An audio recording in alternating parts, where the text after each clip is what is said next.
মানে একটা মহিলা ফ্ল্যাট বাসায় থাকে, ওইখানে মানে খারাপ কাজ করে মেয়েদের নিয়ে ওকে, ওই বাসায় নিয়ে গেছে। জি শুরু করুন আপনি রোজি, আপনি একবার ছোটবেলা থেকে যেখান থেকে মনে আছে। আমার যখন 4 বছর বয়স, তখন আমি একটু বুঝতে পারি, তখন দেখি যে আমি আমার দাদা দাদির কাছে, হুম, আমার ছোট একটা ভাই আছে, সেও তাদের কাছে। আচ্ছা, ওই সময় একবারে শিশুকালে আমার মায়ের কথা মনে নাই, তো আমার দাদা দাদির সবাই জিজ্ঞেস করতাম যে সবারই তো মা আছে, তো আমার মা কই, তো ওরা কেউ কিছু বলে নাই। তো না বলাতে কেউ বলতো যে তোর মা মারা গেছে, কেউ বলতো তোমার মা চলে গেছে, কেউ বলতো তোমার মা বেড়াইতে গেছে, আসতেছে, এক একজন এক এক কথা বলতো। হুম, সবাই আমাকে আদর করতো অনেক, মার কষ্টটা বুঝতে দিত না। তো দেখতাম যে আমার ভাইয়াটাও ছোট, হুম, আমি বড়, আমার ভাই ছোট। আচ্ছা, তো হঠাৎ এরকম করতে করতে একদিন আমার কাকি বলতেছে যে যখন আমি একটু বুঝি হুম। যে আমার মা নাকি পাগল পাগল হয়ে গেছে, পাবনা পাগলা গারদে আছে। আপনার কাকি আপনাকে এটা বলছে? হ্যাঁ, আমার সেই সময়টা থেকে আপনি স্কুলে পড়েন? ওই সময়টাতে স্কুলে পড়েন? কোন ক্লাসে পড়েন? ওই সময় আমি ক্লাস 1-এ। ক্লাস 1-এ পড়েন। আমরা এই প্রশ্নটা এই জন্যই জিজ্ঞেস করেছি যে ওনার বয়সটা বোঝার জন্য। যাই হোক, হ্যাঁ বলুন তারপর। তারপর আমার কাকি বলতো যে তোমার মা তো পাগল, এখন তো তুমি একটু একটু বুঝো, হুম। তো মানুষের আপনি কি বড় ছিলেন? হ্যাঁ আমি বড়। কয় ভাই বোন ছিলেন আপনারা? আমরা 2 ভাই বোন। আপনি হচ্ছেন বড় আর আপনার ভাইটা ছোট। হ্যাঁ, ওকে। তো বলতো যে দেখ। বাবাও কি ছিল না? হ্যাঁ আমার বাবা ছিল। বাবা কি পরিবারের মধ্যে ছিল? হ্যাঁ বাবা পরিবারের মধ্যেই ছিল, কাজ করতো। কিসের কাজ করতো? আমার বাবা এই যে নরসিংদী ঘোড়াশাল জুট মিল বলে। জুট মিলে কাজ করতো। ওই ছোটবেলা সেটাতে দেখেছেন সে জুট মিলে কাজ করছে। হ্যাঁ। ওকে, ঠিক আছে, বলেন তো কাকি বললো তারপর? তারপর কাকি বলার পরে তো আর কি করার, বলছে যে তুমি তো এখন বুঝো, বুঝতে পারো, তো যাই হোক মানুষের সাথে দুষ্টামি করো না, কারণ এক একজন এক এক কথা বলে, এগুলো মানে খারাপ লাগে, মা না থাকলে যা হয় আর কি। আচ্ছা, তো তারপর হঠাৎ এরকম করতে করতে আমার বাবা বিয়ে করলো। আচ্ছা, আচ্ছা। তো আমার বাবা বিয়ে করার পরে যখন আমরা 2টা ভাই বোন আছি, তখন আমার বাবা যে মহিলাটারে বিয়ে করছে হুম। ওনারে নিয়ে অ্যাবর্শন করাইছে, যে ওনার আর ছেলে মেয়ে দরকার নাই। মানে ওনার যাতে ছেলে মেয়ে না হয় সেজন্য ব্যবস্থা নিয়েছে। হ্যাঁ। আচ্ছা, এটা আপনি বুঝলেন কিভাবে? ছোটবেলাতেই বুঝেছেন? না, এটা মানে পরে আমি আস্তে আস্তে বড় পরে হয়ে বুঝতে পেরেছেন? আচ্ছা, ঠিক আছে। শুনছি, হ্যাঁ। পরে অ্যাবর্শন করাইছে শুনছি, আমার আব্বা নাকি বলছে যে আমার ছেলে মেয়ে আছে, হুম, এখন হয়তো আমি বিয়ে করছি আমার ছেলে মেয়ে 2টা দেখার জন্য, হুম, কিন্তু দেখা গেছে যদি তার সন্তান হয় সে আমার ছেলে মেয়েদের নাও দেখতে পারে, হুম, এ কারণে। তো আস্তে আস্তে বুঝি আমার মা আর আসে না। যখন আমি ক্লাস 3-তে উঠি, আমার ভাই হাঁটতে পারে, হুম, তখন আমার মা সুস্থ হয়ে বাড়িতে আসছে। হুম, তো আমার মারে আমি চিনতে পারি নাই, হুম, হুম। আমার মায়ের আমি চিনতে পারি নাই। তারপর সবাই বলতেছে যে পাগল আসছে, পাগল আসছে, আমিও সবার সাথে বলতেছি যে পাগল আসছে। ও, ও, যখন হাসপাতাল থেকে সুস্থ হয়ে বাসায় আসছে, আচ্ছা, আচ্ছা। তো তারপর? সবার সাথে মানে আমিও মজা করতেছি যে পাগল আসছে। মানে আপনি তো মার কোনো মেমোরি নাই আপনার ছোটবেলা? না, না। চিনতে পারেননি? হ্যাঁ। একটানা 5 বছর ছিল, 5 বছরের ভিতরে আমাকে কেউ নিয়েও যায় না। নিয়েও যায়নি আপনাকে ওখানে? আচ্ছা, তো তারপর? সবার সাথে আমিও মজা করতেছি, সবাই ডাকতেছি যে দেখে যাও আমাদের বাড়িতে পাগল আসছে। তারপর আমার প্রতিবেশী একটা দাদি, ও বলতো যে রোকসানা, এটা তোমার মা, তুমি তো বুঝো, সবাই বুঝো, সবাই পাগল বলে, তাই তোমার পাগল বলতেই পারে তোমার মা। হুম, হুম, হুম। তো আমার মাও আমাকে চিনতে পারে নাই। তারপর যখন বলছে যে এটাই তোমার রোকসানা, তো আমার মা আমার কোলে নিয়ে অনেক কান্নাকাটি করছে। ওই সময়টাতে? হ্যাঁ, আমার নিয়ে, আমার ভাইয়ারে নিয়ে অনেক কান্নাকাটি করছে। তারপর যখন দেখছে আমার বাবা বিয়ে করছে, তখন মাকে বলতে পারে নাই, কারণ সবাই করাইছে বিয়া, আমার দাদা দাদিরা বিয়ে করাইছে, গার্জিয়ানে করাইছে, সবাই বুঝাইছে যে তোমার ছেলে মেয়ে পালন করার জন্য তো করাইছি। সবাই এরকম ভালোভাবে বুঝে গেছে ওনাকে? হ্যাঁ। তারপর আমার মা মাইনা নিছে, মাইনা নেওয়ার পরে আস্তে আস্তে আমার সৎ মা আমার বাপের সাথে অনেক কিছু বইটা টুলা আমার মায়ের অশান্তি শুরু করার পরে। আপনি ওই সময়টা থেকে জানতে পেরেছিলেন যে কেন আপনার মা পাগল হয়ে গেছে বা কোনো সমস্যা ছিল কিনা? না ভাই, আমি আজও পর্যন্ত আপনি জানতে পারেননি? কি কারণ ছিল তার পিছনে। তারপরে আমার মা, আমার সৎ মা আমার বাপের অনেক কিছু বলে। আমার বাবা দেখতাম ছোটবেলা আমার মারে অনেক মারতো, আমার মারে এমন মার দিত তো ফিরে রাখতে পারতো না। তারপর একটা সময় আমার মা চলে যায় আমার নানির বাড়িতে।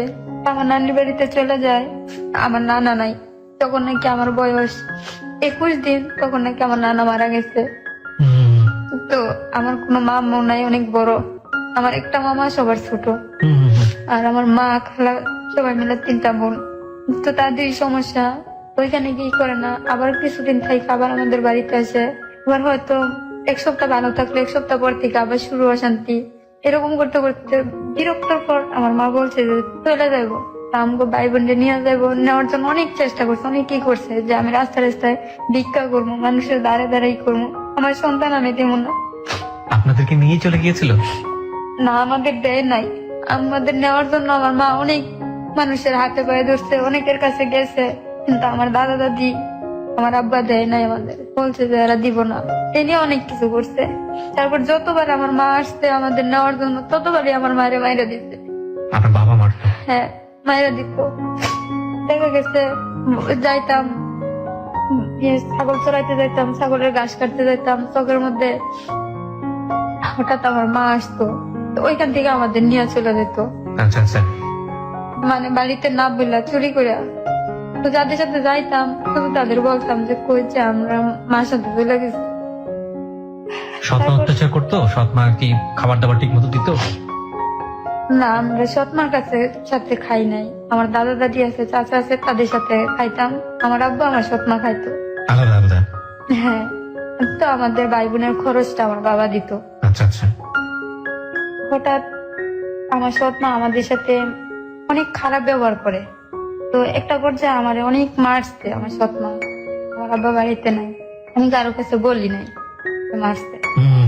তো আমার প্রতিবেশী একটা কাকি আছে, ওই কাকিটা আমার ছোট কাকার কাছে বলছে আচ্ছা যে আমি যে বয়ে বাড়িতে যাই না, আমার ডাকতেছে। পরে তো আমি বয়ে বাড়িতে যাই না, আমার ডাকতেছে কাকা, কাকা আমার আনতে যায়, আমি দৌড়াই। আচ্ছা। ভাবছি যে হয়তো যদি আবার কাকাও মারে। তারপর আমার প্রতিবেশী চাচি বলতেছে যে ওরে আজকা ওর মা অনেক মার দিছে।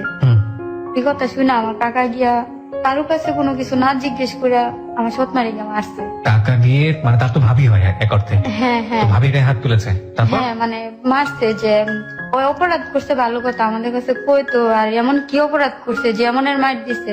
মানে অনেক আদর করতো তো আমার মারছে, কথাটা শুনে সহ্য করতে পারে নাই। আচ্ছা আচ্ছা। এখন ভাবির শরীরে হাত উঠাইছে, এখন আমার আব্বাও আমার কাকার সাথে ঝগড়া করছে।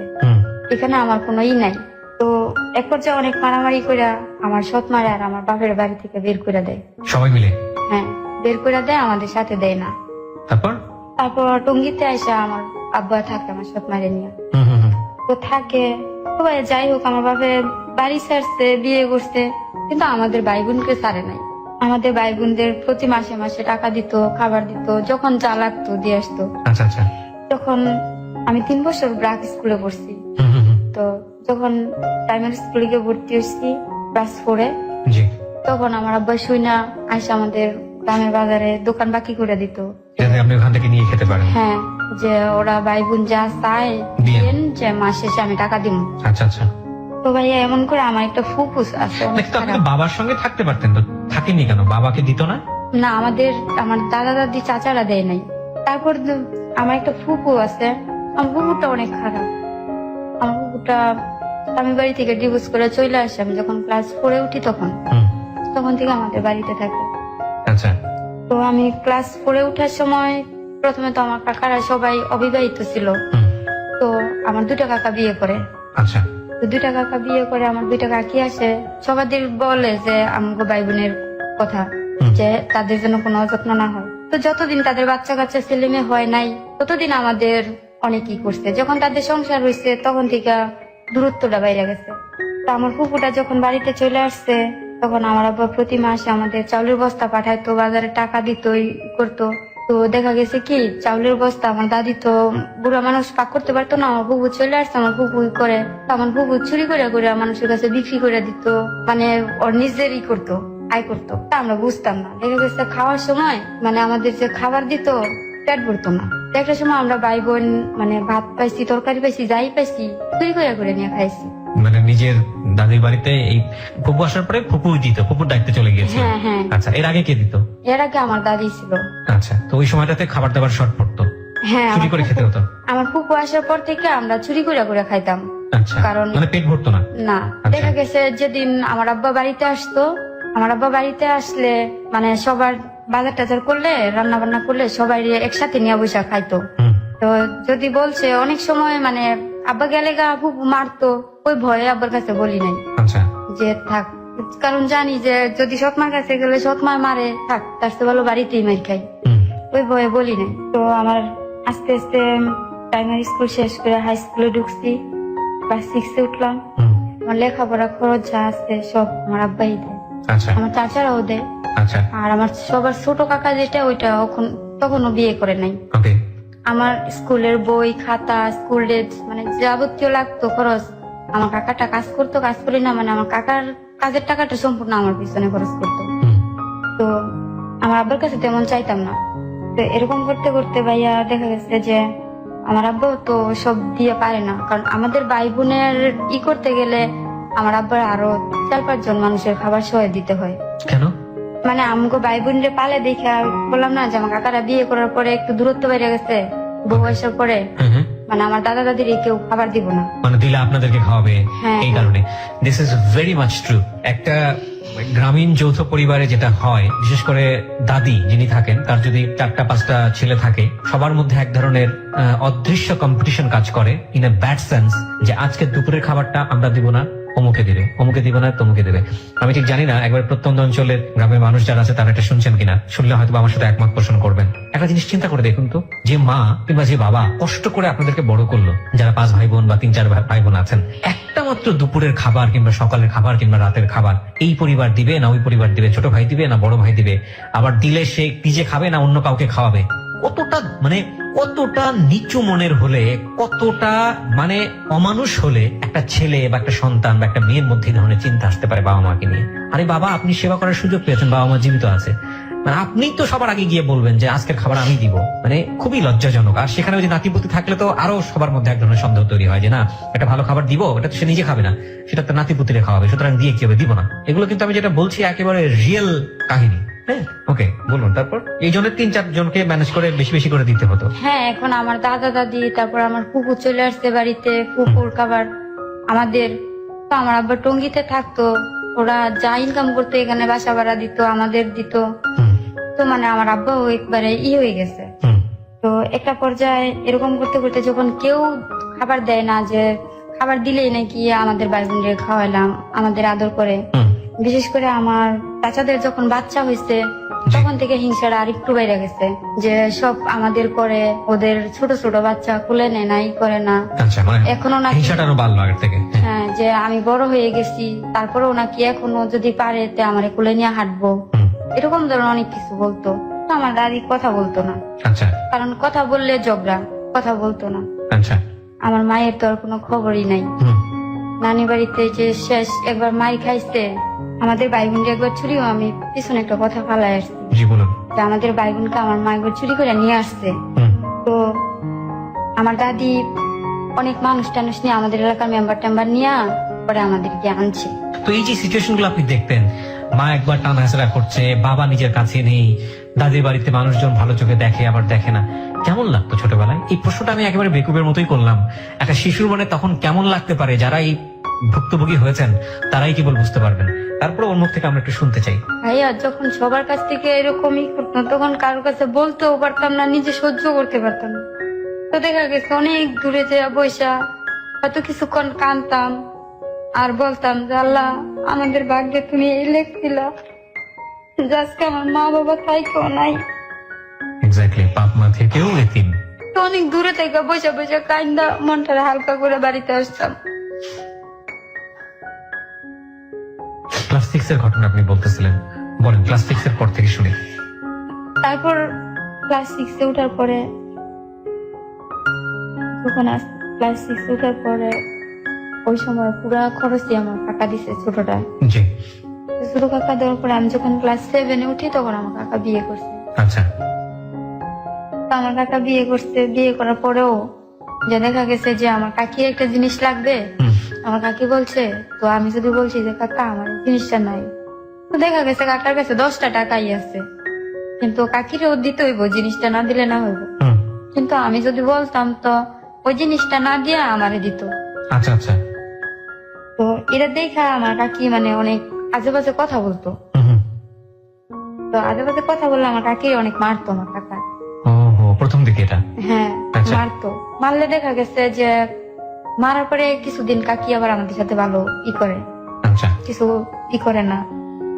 তো আবার রাত্রেবেলা যদি কাকা কিছু নিয়ে আসতো কাকির জন্য, তো যদি বলতো যে একটু খাও, একটু সকালে রোকসানারে দিও, আচ্ছা, এই ঝগড়া করতো।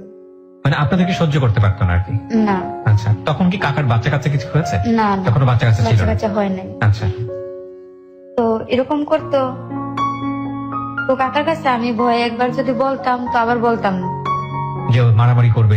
হ্যাঁ, আমার আব্বার কাছে বললে আমার আব্বা বলতো যে আমি আর কি করবো, আমি তো করে খাওয়াই আমার ই করতাম, লেখাপড়া করার মতো খরচ দিতে পারতাম না। হুম, ঠিক আছে, তো দিত না।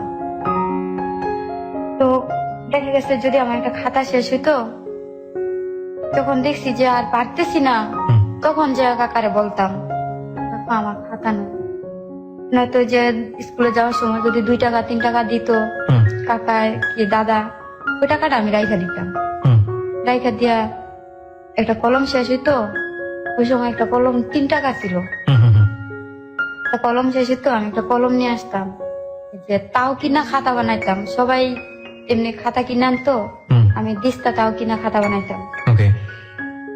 তো সবাই একটা স্কুল ড্রেস দেখতাম 6 মাস পড়তো, আর আমি একটা স্কুল ড্রেস 2 বছর পড়তাম। হুম, হুম, হুম, হুম। তো এরকম করতে করতে আমার ক্লাস 7টা শেষ হলো। যখন ক্লাস 8-এ উঠছি, তো ভালোই নিজের ইতে যতটুকু পারছি, আমি ফেল করি নাই কোনো ইতে। প্রাইভেট পড়া কি জিনিস ভাই আমি জানি না, আমি বলতে পারবো না। তো যখন ক্লাস 8-এ উঠি, তখন আমার আব্বা সবাই বলে যে এখন তোমার মেয়ে বড় হয়েছে, আর গ্রামে বিশেষ করে যা হয় আর কি, হুম, হুম, হুম। যে এখন মেয়ে বড় হয়েছে, এখন মেয়ে এই বাড়িতে যায় ওই বাড়িতে যায়, সন্ধ্যার পরে ঘরে থাকে না, বাড়িতে এসে বড়। এইসব কমপ্লেন দেওয়া শুরু করে। হ্যাঁ, মানে গ্রাম এলাকা তো, দেখা গেছে আমাদের এখানে টিভি নাই, জি, টিভি দেখতাম। ওই সময় একটা অনুষ্ঠান হতো, ওই যে আলিফ লাইলা, জি, তো ওই অনুষ্ঠানটা দেখার জন্য দৌড়াইতাম। হুম, তারপর এই যে আমাদের গ্রামে সবার কাছ থেকে 10 টাকা 5 টাকা করে উঠায়া জি, যে ভিডিও না দেখতো সবাই, জি, সিডি। যে হ্যাঁ, তো ওটির মধ্যে যাইতাম দেখতাম। তো এদিনিয়া সবাই মানে বলতো আমার আব্বারে। আচ্ছা, তো আমার আব্বা বলছে যে ঠিকই তো, যে যাই হোক আমার সন্তান। তো আমার আব্বা বাড়িতে এসে পড়ছে। আচ্ছা, আমার আব্বা বাড়িতে এসে পড়ছে, বাড়িতে আসার পরে মানে যখন- আপনাদের জন্য বাড়িতে চলে এসছে। হ্যাঁ, তো দেখা গেছে যে আমার আব্বা বাড়িতে আইসা, তো আমাদের গটর তো আগে সব ব্রাঙ্গা টেঙ্গেলা ছিল, এখন আবার গটর উঠাইছে ই করছে। তো আমি কখনো ই করতাম না। তো আমার আব্বা বাড়িতে আসার পর আমি শুধু আমার আব্বার কাছে শুইতে চাইতাম। আচ্ছা, মানে সবাই আমার অনেক বকতো, অনেক বকাঝকা করতো, এমনকি আমার অনেক মারতো এটা নিয়ে, যে বাবার কাছে কেন যাস? যে আমি বড় হয়েছি, আমার লজ্জা নাই, এই নাই সেই নাই। It's a very important thing. বাবার হাতে তো কখনো পানিনি। এবং যখন আপনি ক্লাস 7-এ পড়েন তখনকার ঘটনা এটা না? ক্লাস 7-8, ক্লাস 8-এ। ক্লাস 8-এর ঘটনা। এই সময় যখন বাবার কাছে গেল পিতৃস্নেহ পাওয়ার জন্য, তখন আবার সামাজিক ভাবে তার দিকে, হয়তো সেটা সমাজের দিক থেকে ঠিকই আছে, অন্যরকম একটা সেন্স তার উপর চড়াও হচ্ছে। বুঝুন, একটা মানুষের বেড়ে ওঠার জায়গাটা থেকে, একটা নারীর বেড়ে ওঠার জায়গাটা থেকে কতটা কঠিন হতে পারে যেটা ছিল রোজির শৈশব। প্রিয় শ্রোতা, আমরা সবসময় একটা কথা বলি, যে সিচুয়েশনে, যেই পরিবেশে শিশুকে আমরা বড় করছি, সামহাও তার ক্যারেক্টারের মধ্যে, তার চরিত্রের মধ্যে এবং তার চিন্তা ভাবনার মধ্যে সেই পরিবেশটাকে সে অ্যাডপ্ট করে, এবং এটার রেজাল্ট তার জীবনে পড়ে। শুধুমাত্র তার জীবনে পড়ে না, তার চারপাশের যে পরিবেশ আছে সেই পরিবেশের উপরে পড়ে, কারণ সে সেভাবেই অ্যাক্ট করতে থাকে। তারপর হ্যাঁ, তখন আমার আব্বা বাড়িতে আসার পর মানে আমি আমার দাদিকে ছাড়া আমার ঘুম আসতো না। হুম, আমার দাদিকে ছাড়া আমি কারো কাছে শুইতাম না। হুম, যতক্ষণ আমার দাদি আমার পাশে না শুইতো ততক্ষণ আমি শুইতাম না, আমার দাদির সাথে সাথে হাঁটতাম। হুম, হুম, হুম। তো আমার আব্বা আসার পরে আমি আর কারো কাছে যাই না। আচ্ছা, তো আমি জানি যে আমার জায়গা দিব না। হুম, তো কি করতাম, আব্বার সাথে ঘুমানোর জন্য মানে সন্ধ্যাবেলায় যে শুয়ে ঘুমের ভান করে থাকতাম, আচ্ছা, যে হয়তো যদি ঘুমাই থাকি বলবো যে থাক ঘুমাই গেছে, ডাকাডাকি করলো মানে আমি উঠতাম না, আচ্ছা, আচ্ছা। যে বুঝাইতাম যে আমি ঘুমাই গেছি। মানে বাবা ডাকলেও আপনি যেতেন না? না, আমার আব্বা বলতো যে আচ্ছা থাক, শুয়ে থাক। আচ্ছা, আচ্ছা। তো আমার সৎ মা মানে বাবার কাছে গিয়ে আপনি থাকতেন, কিন্তু কেউ ডাকলেও আপনি বাবার কাছ থেকে উঠতেন না? না। আচ্ছা, তো ট্রেনে উঠছি, এসএসসি পরীক্ষা দিছি। হুম, হুম, ওই সময় ভাইয়া মাঝখানে একটা কথা বলি, যে আমার প্রতিবেশী একটা কাকা ডাকতাম, আমার একটা শালা আসতো, আমরা মামা ডাকতাম, দুষ্টামি করতাম। তো উনি ডেলি প্রতিদিন আসতো, বিকাল দিকে আসতো, তো আসলে মানে ওই সময় কি প্রেম ভালোবাসা এই কিছু বুঝতাম না। কে আসতো যেন? মানে আমার কাকার শালা, কাকার শালা। আচ্ছা ঠিক আছে। হ্যাঁ প্রতিবেশী কাকার শালা। হুম। তো আসতো, তো প্রতিদিন বিকালে আসতো, আমরা দুষ্টামি করতাম, মামা ডাকতাম। তো কাকার শালা তো মামা, যে আমার চাচাতো বোন আছে ওর মামা ডাকে, তো আমার বোন মামা ডাকলাম মামা না, মামা ডাকতাম। তো এরকম করার পরে ভাইয়া ঘটনা হয়েছে, আমাদের প্রতিবেশী একটা চাচাতো ভাই আছে, সে আগে বিয়ে করছে। আচ্ছা। ঠিক আছে, সে একটা বিয়ে করছে, তার একটা বাচ্চাও আছে, তারপর বউটা সে ছেড়ে দিছে।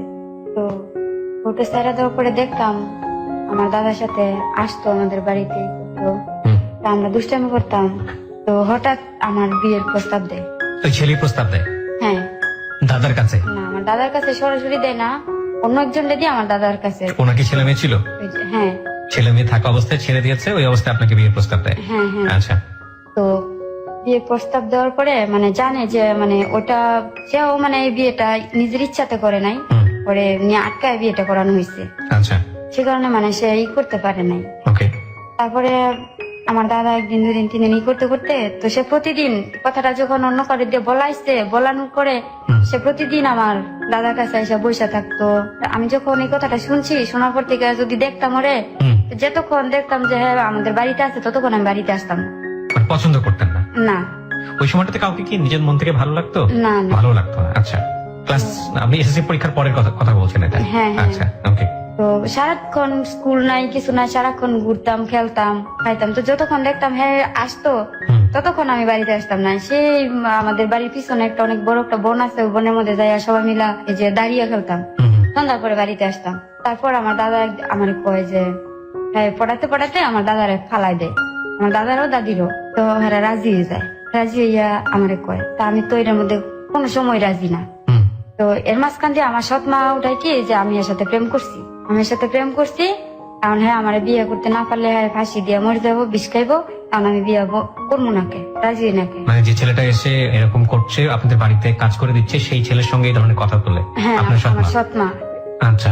যে না তো প্রতিদিন হ্যাঁ বইতে, অথচ আমি মনে হয় তার সাথে ভালো করে কোনোদিন কথাও বলেননি? কথা বলেননি। আচ্ছা। তো এরকম করার পরে তো আমার দাদা দাদি বলতো যে আমার নাতিটা ছোট থেকে পালছি, তো এদের আবার অনেক জায়গা জমিন ছিল, হুম। ঠিক আছে, আমাদের তুলনায় অনেক ছিল। আচ্ছা। তো গ্রামের মানুষ যা বুঝে আর কি, যে ঘরের ভাত খায় আর কিছু না হোক অন্তত 3 বেলা আমার নাতি পেট ভরে এখন ভাত খাইতে পারবো, আচ্ছা। আমার দাদা দাদি ওটা বলতো। আচ্ছা। তো বলার পরে যাই হোক একটা পর্যায়ে মানে হ্যাঁ, সবার ইয়েতে গ্রামের পর্যন্ত, হুম। পরে একটা পর্যায়ে রাজি হইলাম। আপনি রাজি হয়ে যান ওই লোকটাকে বিয়ে করার? হ্যাঁ একটা পর্যায়ে রাজি হইলাম। ওই লোকটার নাম কি ছিল? আমার নাম মন্না। মন্না ছিল। আপনার চেয়ে বয়সে কত বড় ছিল? আমার সে বয়স মনে হয় 8-10 বছর হবে। 8-10 বছরের বড় হবে। আগে একটা বিয়ে করা ছিল এবং ওই সংসারে বাচ্চাও ছিল। কয়টা বাচ্চা ছিল? একটা একটি বাচ্চা ছিল। ছেলে না মেয়ে? মেয়ে। মেয়ে ছিল। কত বছর বয়স? ওই মেয়েটা হওয়ার 1 মাস না 2 মাস পরে বোটা ছেড়ে দিচ্ছে। মেয়েটা কি আপনার এই ভদ্রলোকের সঙ্গেই ছিল নাকি না। নিয়ে গিয়েছিল? নিয়ে গেছে। নিয়ে গিয়েছিল। তো সবাই মোটামুটি জোরাজুরি করাতে আপনি রাজি হয়ে গেলেন? হ্যাঁ একটা পর্যায়ে মানে আমার দাদি দাদা অনেক কান্নাকাটি করে যে তোর সারা জীবন অনেক কষ্ট করছস, অনেক কি করছস, মানে এই ছেলের কাছে গেলাম তো 3 বেলা খেতে পারবি। হ্যাঁ যে আর কিছু না পাস অন্তত 3 বেলা ভাত খেতে পেট বুড়া, আচ্ছা। ঠিক আছে। তো এটি করে আমার আব্বা কিন্তু রাজি না। আচ্ছা। তা আমার আব্বারে আমার সৎমা যখন ভুল বুঝাইছে যে আমি প্রেম করছি আর বিয়ে দিত নাকে, তখন থেকে আমার আব্বু আমার আর দেখতে পারে না, আচ্ছা। ঠিক আছে। তো কি করবো, রাজি হয়েছি, বিয়ে দিল। তো ভাইয়া 5-6 মাস ভালো সংসার করছি, হুম। এখন সবাইতে মাইনা নিছি, কি করবো। হুম। আর এমন তো না যে আমি কারোর সাথে প্রেম করতাম, কারোর ভালোবাসতাম, যার কারণে আমার কোনো অমনীতি কি। হুম। তো 5-6 মাস ভালো থাকার পরে 5-6 মাস পর থেকে সে আমারে মানে অনেক টর্চারিং করে, যে আমার বাপের বাড়ি থেকে এটা দেয় না, হিটা দেয় না। হুম। ওই যে 5,000 টাকা যৌতুক দেওয়ার কথা ছিল, 5,000 টাকা? আচ্ছা। 5,000 টাকা যৌতুক দেওয়ার কথা ছিল, ওই 3,000 টাকা দিচ্ছে, 2,000 টাকা পাওনা ছিল। আচ্ছা। আমার আব্বা বলছে যে পরে দিব। তো এটা নিয়ে অনেক কথা বলতো। তো ওই সময় আমার একটা বেবি কনসেপ্ট করি আমি। হুম। হুম। তো যখন শুনছে যে আমি বাচ্চা হবে, তখন আমার আব্বা আমার বাড়িতে নিয়ে আসছে। আচ্ছা। বাবা কি তখন সৎমাকে নিয়ে দাদার সঙ্গেই থাকতো? হ্যাঁ বাড়িতেই আচ্ছা। থাকতো। এখন মানে আমার আব্বা বিয়ের পরে মানে আমার কষ্ট হইব দেখা, বাজার তো মানে আমার স্বামীর বাড়ির সাথেই বাজার, আমার স্বামীর বাড়ি পার হয়ে আমাদের বাড়ি আসতে হয়। তো আমার আব্বা বাজার করলে 2টা মাছ কিনলে একটা মাছ আমার জন্য কিন্তু একটা বাড়িতে নিয়ে আসতো। আচ্ছা, মানে মনে হয় না ভাইয়া আমি সংসার করছি ঠিক আছে, আমার স্বামীর রোজগারের টাকা মনে হয় না আমি খাইছি, মানে সবসময় বাবাই দিয়ে আসতো। সব আমার বাবারটাই। তো এরকম করার পরে যখন শুনছে, তো আমি তো বুঝতে পারি নাই যে আমার বাচ্চা হয়েছে। হুম, তো আমার শাশুড়ি শুনে বলতো মানে যে কার বাচ্চা কিসের বাচ্চা আমরা শুনছি না, মানে এত গ্রামের মধ্যে কি নিয়ম, হুম, হুম, এই বাচ্চা বলে বলে কি এই শাশুড়ি গিয়া আমার বাপের গিয়া হলুদ দিত এই করতো। তা আমি জানি না বুঝি না। তা আমার আব্বা নিয়ে আসছে, কয় যে যেমন সেটাও মানে তাদের অনেক শখ একটা নাতি। জি, তো আমার আব্বা নিয়ে আসছে যখন আমি 6 মাসে প্রেগনেন্ট, তখন থেকে আমার নিয়ে আসছে। তো তখন থেকে আমার স্বামীরে আমার বাপে খাওয়াইতেছে 6 মাস থেকে। খাওয়াচ্ছে মানে কিভাবে? মানে আমাদের বাড়িতে নিয়ে আসছে, আমার স্বামীও আমার সাথে আমার স্বামীও চলে আসছে। কারণ আমার স্বামী কাজ করে ঠিক আছে, কিন্তু ওর কাজের টাকা দেয় না, মানে আমাদের উপরে খায়। এটা তো খুবই লজ্জাজনক কথা হলো তাহলে। ঠিক Okay, আছে। হ্যাঁ, তো আমার ছেলে হইলো, ছেলে হয়েছে, ছেলে হওয়ার পরে মানে সবাই অনেক খুশি। হুম, তো ছেলে হওয়ার পরে আমি 6 মাসের গর্ভবতী অবস্থায় বাড়িতে গেছি। আমার ছেলেটা হওয়ার 3 মাস পরে আমার শ্বশুর বাড়িতে আসছে। হুম, তো এখন তো আমার ছেলে আমার সাথে দিব না আমার আব্বা, যে হেরা ছাড়া আমার ছেলেটার নাম রাখছে নাইম। হুম, হুম, হুম, তো নাইম রে ছাড়া আমার আব্বা থাকতে পারে না। তো আমার যে ভাইয়া বাচ্চা হয়েছে, আমি মানে ওইরকম আমার কোনো নাই। তো Okay. আমার আব্বা বলতো যে এই বাচ্চাটা ই করে লাইবো, স্যার আমারে লাইবো, এই করবো সেই করবো। হ্যাঁ, মানে আপনি বাচ্চা হয়েছে কিন্তু বাচ্চার দিকে অতটা কনসেন্ট্রেশন নাই। না। আচ্ছা, মানে বাচ্চা যে কি মা হওয়াটা কত গর্বের, আমি এরকম ওটা বুঝতেনই না আপনি। কিছু আচ্ছা। জানতাম না। পরে এখন দেখা গেছে যে বুকের দুধ খাওয়াবো, বাচ্চা তো আর রাখা, যখন কাঁদতো আমার আব্বা কোলে করে নিয়ে আসতো আমার শ্বশুর বাড়ি, হুম, যে একটু বুকের দুধ খাওয়াইলে আমার আব্বা আবার নিয়ে চলে যেত। মানে কাছাকাছি ছিল নাকি আপনাদের? হ্যাঁ, পাশাপাশি আচ্ছা, নিয়ে যেত। তো তখন আমার বড় ছেলেটার বয়স 7 থেকে 8 মাস, জি। তখন মানে আমার উপর টর্চারিংটা একটু বাইরে যায়। এই যৌতুককে কেন্দ্র করে? হ্যাঁ, আচ্ছা, তো বাইরে যায় একটা পর্যায়ে আমারে একদিন আমারে অনেক মারে, হুম, হুম, হুম। আমার স্বামী, আমার শাশুড়ি আর আমার জাল, 3 জনে মিল্লা। তিনজনে মিলে গায়ে হাত তোলে? হ্যাঁ, মানে রাত্রেবেলা, কি কি কারণে গায়ে হাত তোলে? মানে এই টাকাটা নিয়া মানে প্রতিদিন বলতো যে টাকার কথা।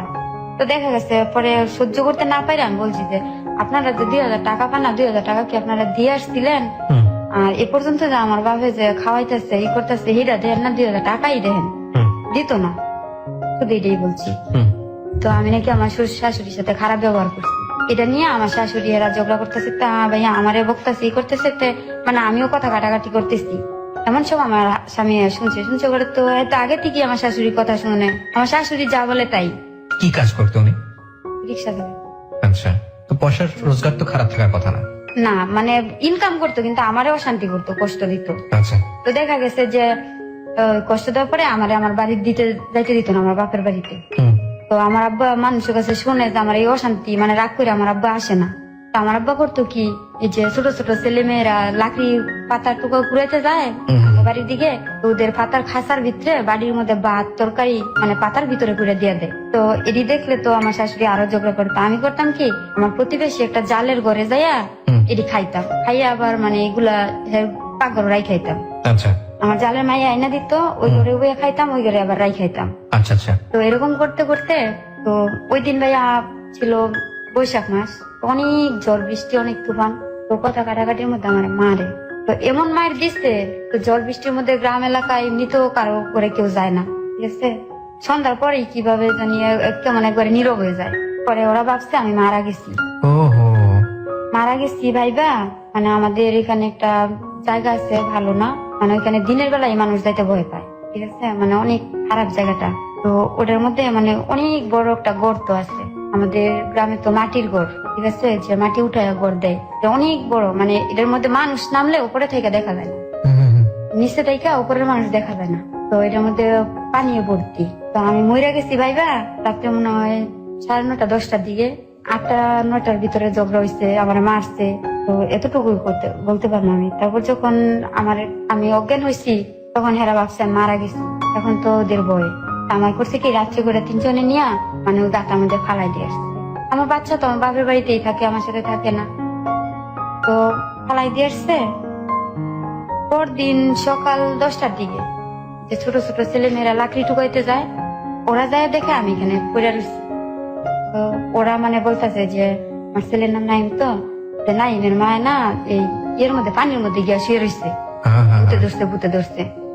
তো আমার দাদি না খবরটা শুনে মানে আমার দাদি একদম পাগল হয়ে গেছে, মানে পাগল যারা বলে আমার দাদি আমার বাবা। পরে শুনছি মানুষের কাছে ওরা বলছে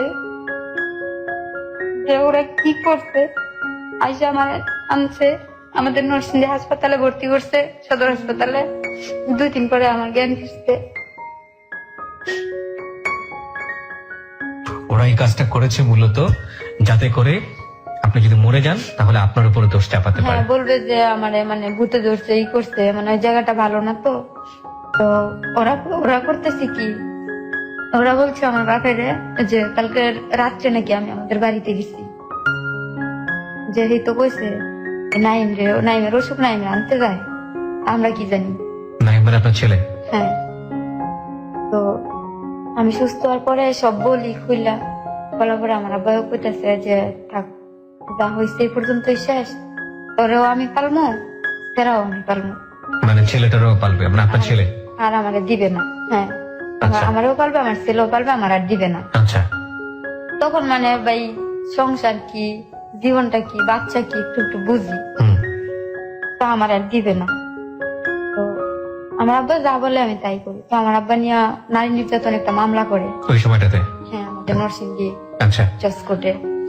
তো আমার আব্বার সাথে যে মামলা করি, তো আমার আব্বা বলতেছে যে আমি চাই না যে তোর সংসারটা ভাঙ্গা থাকে, একটা বাচ্চা চাই, কিন্তু হ্যাঁ একটু শাস্তি দিই। আর আমার দাদি বলতো যে না আর দিমই না, প্রয়োজন আমি বাড়ি বাড়ি গিয়ে ভিক্ষা করবো, আমার নাতির আমি খাওয়াবো। আচ্ছা, তো মামলা করার পরে কি হলো? তো মামলা করার পরে যখন কি জানি বলে যে নোটিশ আসে, যে আমি মামলা করে তারপরে ওদের বাড়িতে নোটিশ আসতে, আসার পরে নাকি আমার শাশুড়ি তো মানে অনেক দরজা ওই লোকটারে দৌড়াই দিচ্ছে, মানে যে নোটিশ নিয়ে আসছে। হ্যাঁ, কিসের মামলা হয়তো মানে না, এসে লোকটাই যাইয়া মানে কোর্টে যাই বলছে। আচ্ছা। তো বলার পরে ভাইয়া আমি আর জানি না, আমার লাইফে আমি মানে কোর্ট মামলা দেখি নাই, করি নাই কখনো। তো গেছি, তো যখন মানে হাজরিয়া ডেট পালাইছে ওই দিন আমি, আমার দাদি, আমার আব্বা, আমার বাচ্চারা খুলে উঠে আসবো। তো বাজারে আমার আব্বা রিক্সা আনতে গেছে, আমরা দাঁড়াই গেছি। তো যে দোকানের সামনে দাঁড়াইছি ওই দোকানেই বসা ছিল আমার স্বামী। তো আমাদের শোনায় বলতেছে যে আজকে জামু যে শ্বশুর বাড়ি লাল দালানের ভাত খাইতে, দেই আমার একটু আটকায় ফিরায়, মানে অনেক কিছু আপনাদেরকে শুনিয়ে শুনে বলছে? হ্যাঁ। ওকে। তো আমার শাশুড়ি গেছে, আমার বাসুর গেছে, স্বামী গেছে, আমরা গেছি। তো যাওয়ার পরে ভাইয়া আমি শুধু আমার বাচ্চাটা কোলে নিয়ে কাঠগোড়ায় দাঁড়াইছি, এতটুকু বলতে পারবো। শুধু মানে কাঠগোড়ায় দাঁড়াইছি আমার বাচ্চাটা কোলে নিয়ে। আর জর্সাব উনি শুধু আমার বাচ্চাটা দেখলো, আমারে দেখলো, তারপর মানে ওদের আটকাই দিল। ঠিক আছে, এবার আটকাই দিচ্ছে। আটকাইছে পরে আমি মানে আমার কিছু জিজ্ঞেস করে নাই, না জিজ্ঞেস করে আটকে দিয়েছে? হ্যাঁ, কিছু জিজ্ঞেস করে নাই। তো জিজ্ঞেস করে নাই, তো পরে শুনছি আর কি, দ্বিতীয় হাজিরাতে যাওয়ার দিয়ে পরে শুনছি যে আমার বাচ্চাটা নাকি অনেক কান্না করছে ওর কাছে যাওয়ার জন্য, বাবার কাছে যাওয়ার জন্য। ওই যে জজ সাহেব ছিল উনি নাকি দোতলায় ছিল, তারাই নাকি দেখছে যে ওর বাপে মানে বাদাম খাইতেছে আর অন্য 2-3টা মেয়ের সাথে হাসাহাসি করতেছে। আচ্ছা। আমার বাচ্চাটা নাকি 2-3 বার ব্যথাও পাইছে কইরা, তাও ডাক দেয় নাই, নাই নাই। আচ্ছা, তো আটকায় দেওয়া বলে বলতে আপনি কি বোঝাচ্ছেন? মানে মানে জেলখানায় নিছে গা, আপনার জামাইকে জেলখানায় নিল? অ্যারেস্ট করছে। আচ্ছা। তো নেওয়ার পরে এখন হেরা আমার আর নিব না, হেরা যেমনি পারে যত টাকা লাগে এরা মানে ছুড়ে আনবো। আচ্ছা। এরকম করতে করতে ভাই অনেক জায়গা বিক্রি করছে আমার শাশুড়ি, বিক্রি করে টাকা খরচ করছে কিন্তু বাইর করতে পারে না। আচ্ছা। একটা পর্যায়ে বলতেছে যে দেখেন এর তো নারী নির্যাতন,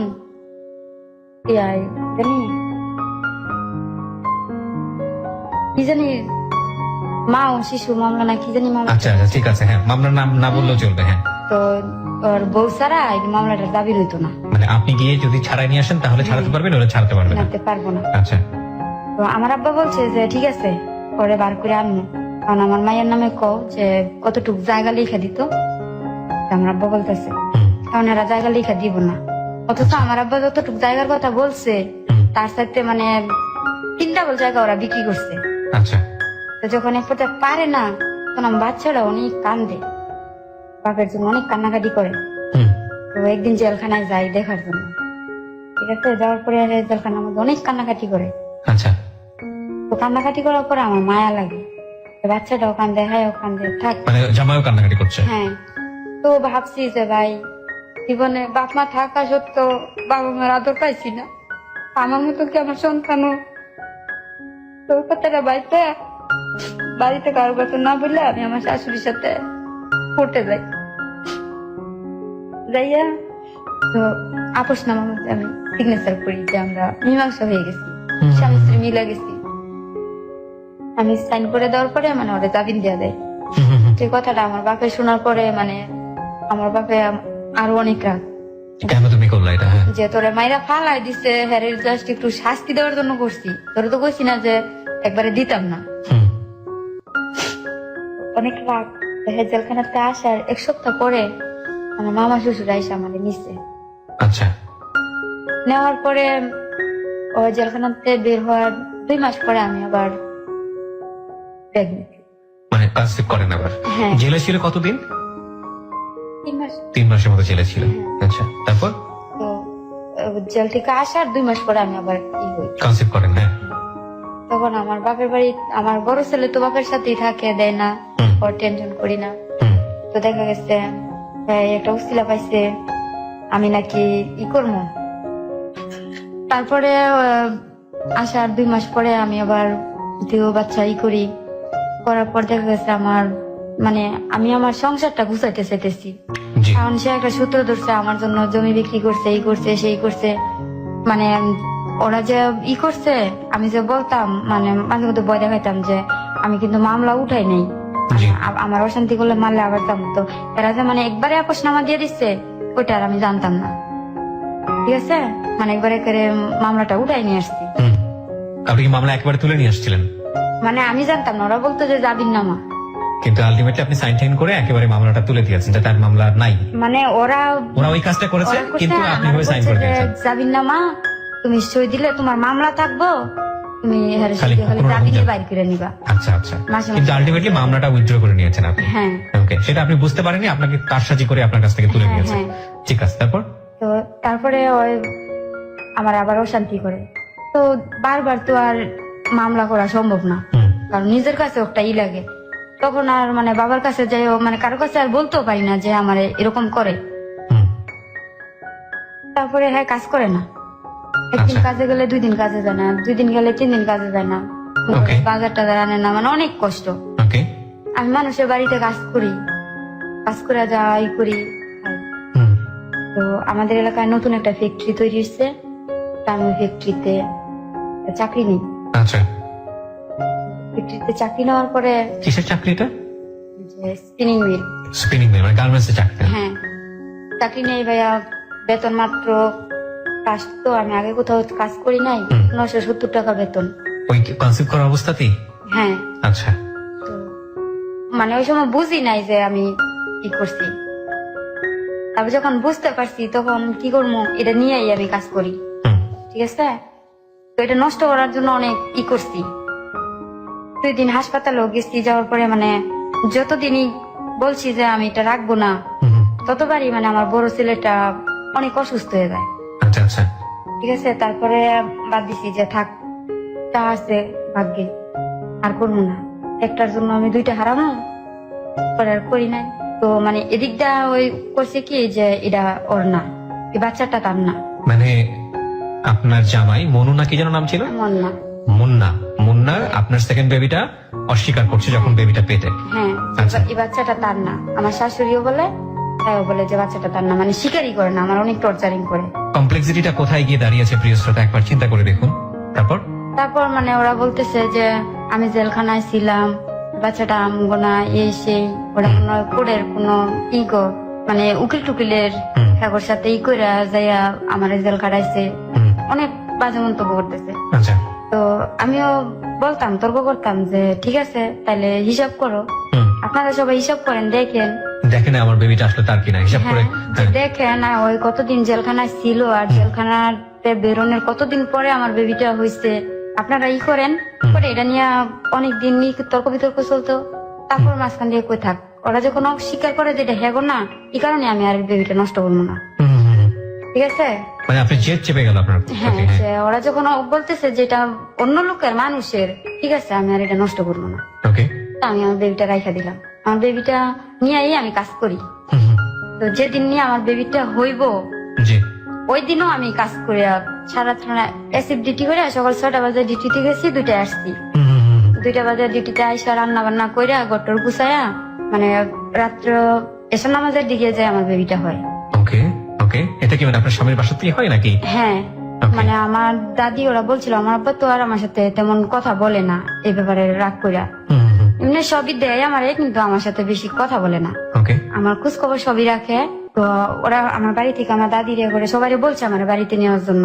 জি। তা আমি রাগ করে যাই নাই, যে বলছে যে এটা হ্যাগর না, ওকে আমি বাড়ি যাবো না। ওকে। তা আমাদের ভাইয়া তেমন ঘর ছিল না, অনেক ভাঙ্গা একটা ঘর ছিল। তো সবাই বলতো যে এই ঘরে ডেলিভারি হলে কি হয় না হয়, কেমনে থাকবি। আমি বলছি যা হোক, তবু আমি এখানেই থাকবো। আমি এনেই থাকবো, যাবো না। ওকে। আমার শাশুড়ি অনেক বকাবাদ করতো আমারে, ঝগড়া দিত যে এই আমি যাইতাম না কি লেগে এসে। আমি বলছি যে আমার ইচ্ছা। আচ্ছা। তো একটা পর্যায়ে মানে ওরা আমার বাপের বাড়িতে বুঝতে পারে নাই যে আমি এই রাগ করে যাই না, ঠিক আছে। তা আমার দাদি বলতো যে তাইলে তোর যদি ডেলিভারি হয় তে আমরা কি প্রতিদিন দৌড়ে আইয়া তোর কাজ করে দিতে পারবো? তা আমি বলছি যে থাক, আমার কাজ আমিই করতে পারবো, ওকে। আমার কাজ আমিই করবো, তাও আমি যাইতাম না। আমার আব্বা ভাবছে যে মনে হয় আমার আব্বার সাথে রাগ করছি আমি। ক্লাস করতে আমার আব্বাও আসছিল আমার নেওয়ার জন্য, আমি যাইনি। ওকে। তো আমার শাশুড়ি করছে কি যে আমি কেন আমার বাপের বাড়িতে যাই নাই। তো ওই দিন যেদিন আমার বেবিটা হইব, আমার বড় ছেলেটা আমার সাথে ছিল। জি। তো যখন আমার মানে অনেক প্রসব বেদনা, তখন আমার বড় ছেলেটারে বলছিলাম যে আব্বু আমার দাদিরে যে বলো যে মার নাকি অনেক পেট ব্যথা করতেছে, খারাপ লাগতেছে, আপনারে মা ডাকে। মানে আপনার হাজবেন্ডের কথা বলছেন আপনি? না, আমার ছেলেরে বলছি। না, সেটাই তো, কাকে ডেকার কথা বলছেন? আমার শাশুড়িরে। শাশুড়িকে? আচ্ছা। হ্যাঁ। তারপর? তো আমার ছেলেটা গেছে, যাওয়ার পরে তো বাচ্চা মানুষ তো রাত্র অন্ধকার, তো আমার ঘর থেকে শাশুড়ি ঘরটা একটু দূরে। জি। তা আমি আবার দরজার মধ্যে দাঁড়ায় রয়েছি, আচ্ছা। উকি দিয়ে রয়েছি যে ছেলেটা যাইতেছে। তা আমি শুনতেছি যে আমার ছেলেটা বলতেছে যে দাদি আমার মা না কান্তাছে, পেট ব্যথা করতেছে, তোমার কুসা আইতা। ওকে। তো আমার শাশুড়ি আমার ছেলেটার উত্তর দিয়ে দিছে যে আচ্ছা তোর মায়ের যাইয়া কই, যদি তোর মার অনেক খারাপ লাগে তাহলে ডাক দিত। ওকে। এই কথাটা বলার পরে যে ভাবছি যে কিরে উনি জানে আমার এরকম অবস্থা, তারপর এটা সময়, তো এরকম একটা উত্তর দেওয়াটা তাদের হয়েছে। রাগ করে আমার ছেলেরা মানে এদিকে হচ্ছে ব্যথা যন্ত্রণা, ওইদিকে আমার শাশুড়ির উপর রাগ করে আমার ছেলেরা অনেক বকাবকি করতেছে। ওকে। তো মানে আমার শাশুড়ি কথাটা শরীরের মধ্যে অনেক মানে আমার ছেলেরে মাইরা যে রাগটা করছে। ওকে। তো মানে একজনের রাগ আপনি আরেকজনের উপর ঝেড়েছেন আর কি? হ্যাঁ। তো আমার ছেলেটা ঘুমায় গেছে, আমি তো ব্যথায় ছটফট করতেছি। তো এমন একটা মানুষ নাই যে আমি আমার বাড়িতে একটা খবর দিব, মানে এই যে কান্না করতেছি আসে না, কেউ আসে না।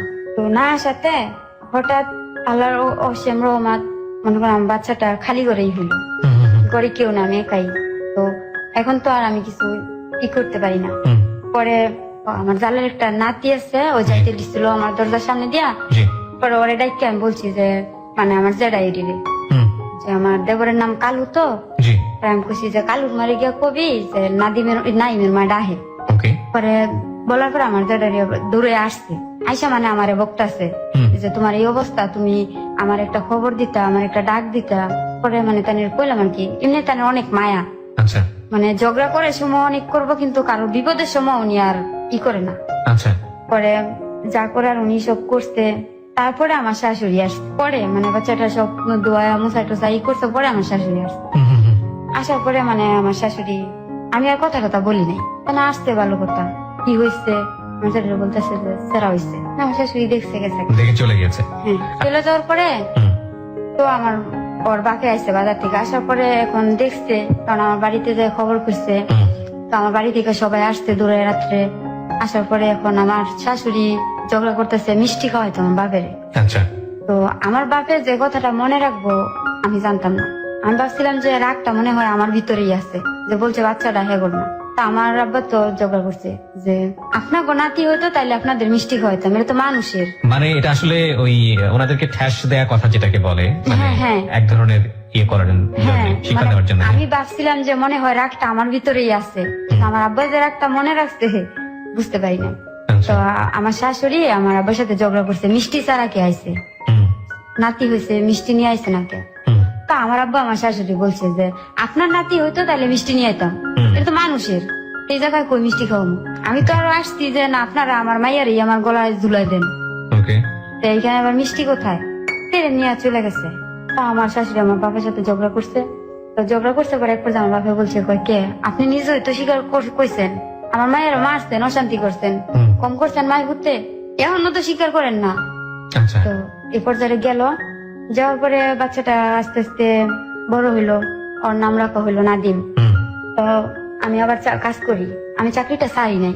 আচ্ছা, তো তখন আমার ডেলিভারি হয়, 1 মাসের জন্য ছুটি আনছি। আচ্ছা। স্যার আমার ছুটি দিচ্ছে, বেতন দেয় নাই কিন্তু চাকরিটা রাখছে। হুম, হুম, তো 1 মাস পর থেকে বাচ্চাটা মানে তখন তো আর নাইট ডিউটি করতে পারি না, জি। তখন আমি স্যারের কাছে বইলা আমি সকাল 8টায় যাই, রাত্রে 8টায় চলে আসি, ওকে। 12 ঘন্টা ডিউটি করি, যে রাত্রে বাচ্চাটা নিয়ে থাকতে হবে। তো এই অবস্থায় চাকরি করতে থাকি, সারাদিন বাচ্চাটা আমার দাদি রাখে, হুম, হুম, হুম, সারাদিন আমার দাদি রাখে, আমি ডিউটি থেকে আইসা তো রাত্রে যাই বাচ্চা নিয়ে আসি, আচ্ছা। আবার সকালবেলা 8টা বাজে যাওয়ার সময় যে আমার দাদির কাছে দিয়ে আসি। আচ্ছা। সারাদিন যে গরুর দুধ টুধ খাওয়ায় আগলাটা। হুম, তো এইভাবে আমার বাচ্চা বড় হয়, আমি কাজ করি, কাজ করতে করতে ভাই আমি আবার আমার বেবি হয়। আরেকটা কনসেপ্ট করেন আপনি। হ্যাঁ। কিন্তু কোনো ধরনের ফ্যামিলি প্ল্যানিং ছিল না আপনাদের? মানে বলছি না যে ওরকমের কোন মানে সংসারের অশান্তি মানে আমার ছিল না। আপনার দিকে কোনো কনসেন্ট্রেশনই ছিল না? না, আচ্ছা, ঠিক আছে, যে বলেন। অনেক টেনশনে যে কি করবো। তো সবাই বলে যে অল্প হলেও তো লেখাপড়া করছো, এটা কি। তো আমি কইছি যে লেখাপড়া করছি ঠিক আছে, কিন্তু আমার তো সব দিকেরই তো আমার মাথার নাই। হুম। তো যাই হোক আমার বাচ্চা হইলো।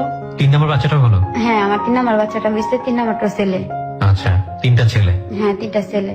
তো মেজো ছেলেটা হওয়ার পরে ওর বাপে মেজো ছেলেটা হওয়ার 6-7 মাস পরে ভালো হয়ে গেছে, মানে আমার সাথে আর খারাপ ব্যবহার করে না, আচ্ছা। মানে কাজ করে ভালো মতো। হুম, তো দেখা গেছে ওই ভালো হওয়ার পরে বাজার টাজার করে কাজ করে, এমন যাই কাজ করে আমার কাছে আইনা দেয়। হুম, তো জমায়া আমরা একটু মানে আমাদের অবস্থাটা একটু ভালো হয়েছে। জি। তখন মানে থাকার মতো একটা ঘরও ছিল না। আচ্ছা। তো আমি চাকরি করে কিছু রাখছি, ওর বাপের রেন্টে জমাইছি, তারপর আমাদের গ্রামে যে সমিতি করে হুম, ব্যাংক থেকে লোন উঠায়, হুম, এভাবে লোন টোন উঠায়া অনেক বড় করে একটা ঘর দিচ্ছি, আচ্ছা, যে অন্তত আমার ছেলেরা তো ঘরে থাকতে পারবো ঝড় বৃষ্টির মধ্যে। জি। অনেক বড় একটা ঘর দিচ্ছি। তো ঘরে টিভি আনছি, সবই করছি। তো আমার বাসুরে জায়গা বিক্রি করবো, তো আমার বাসুরে জায়গা বিক্রি করবো। এখন আমার তো শ্বশুর নাই, তো সবার লাগে, ওরা নাকি পাইছে কই থেকে জায়গা।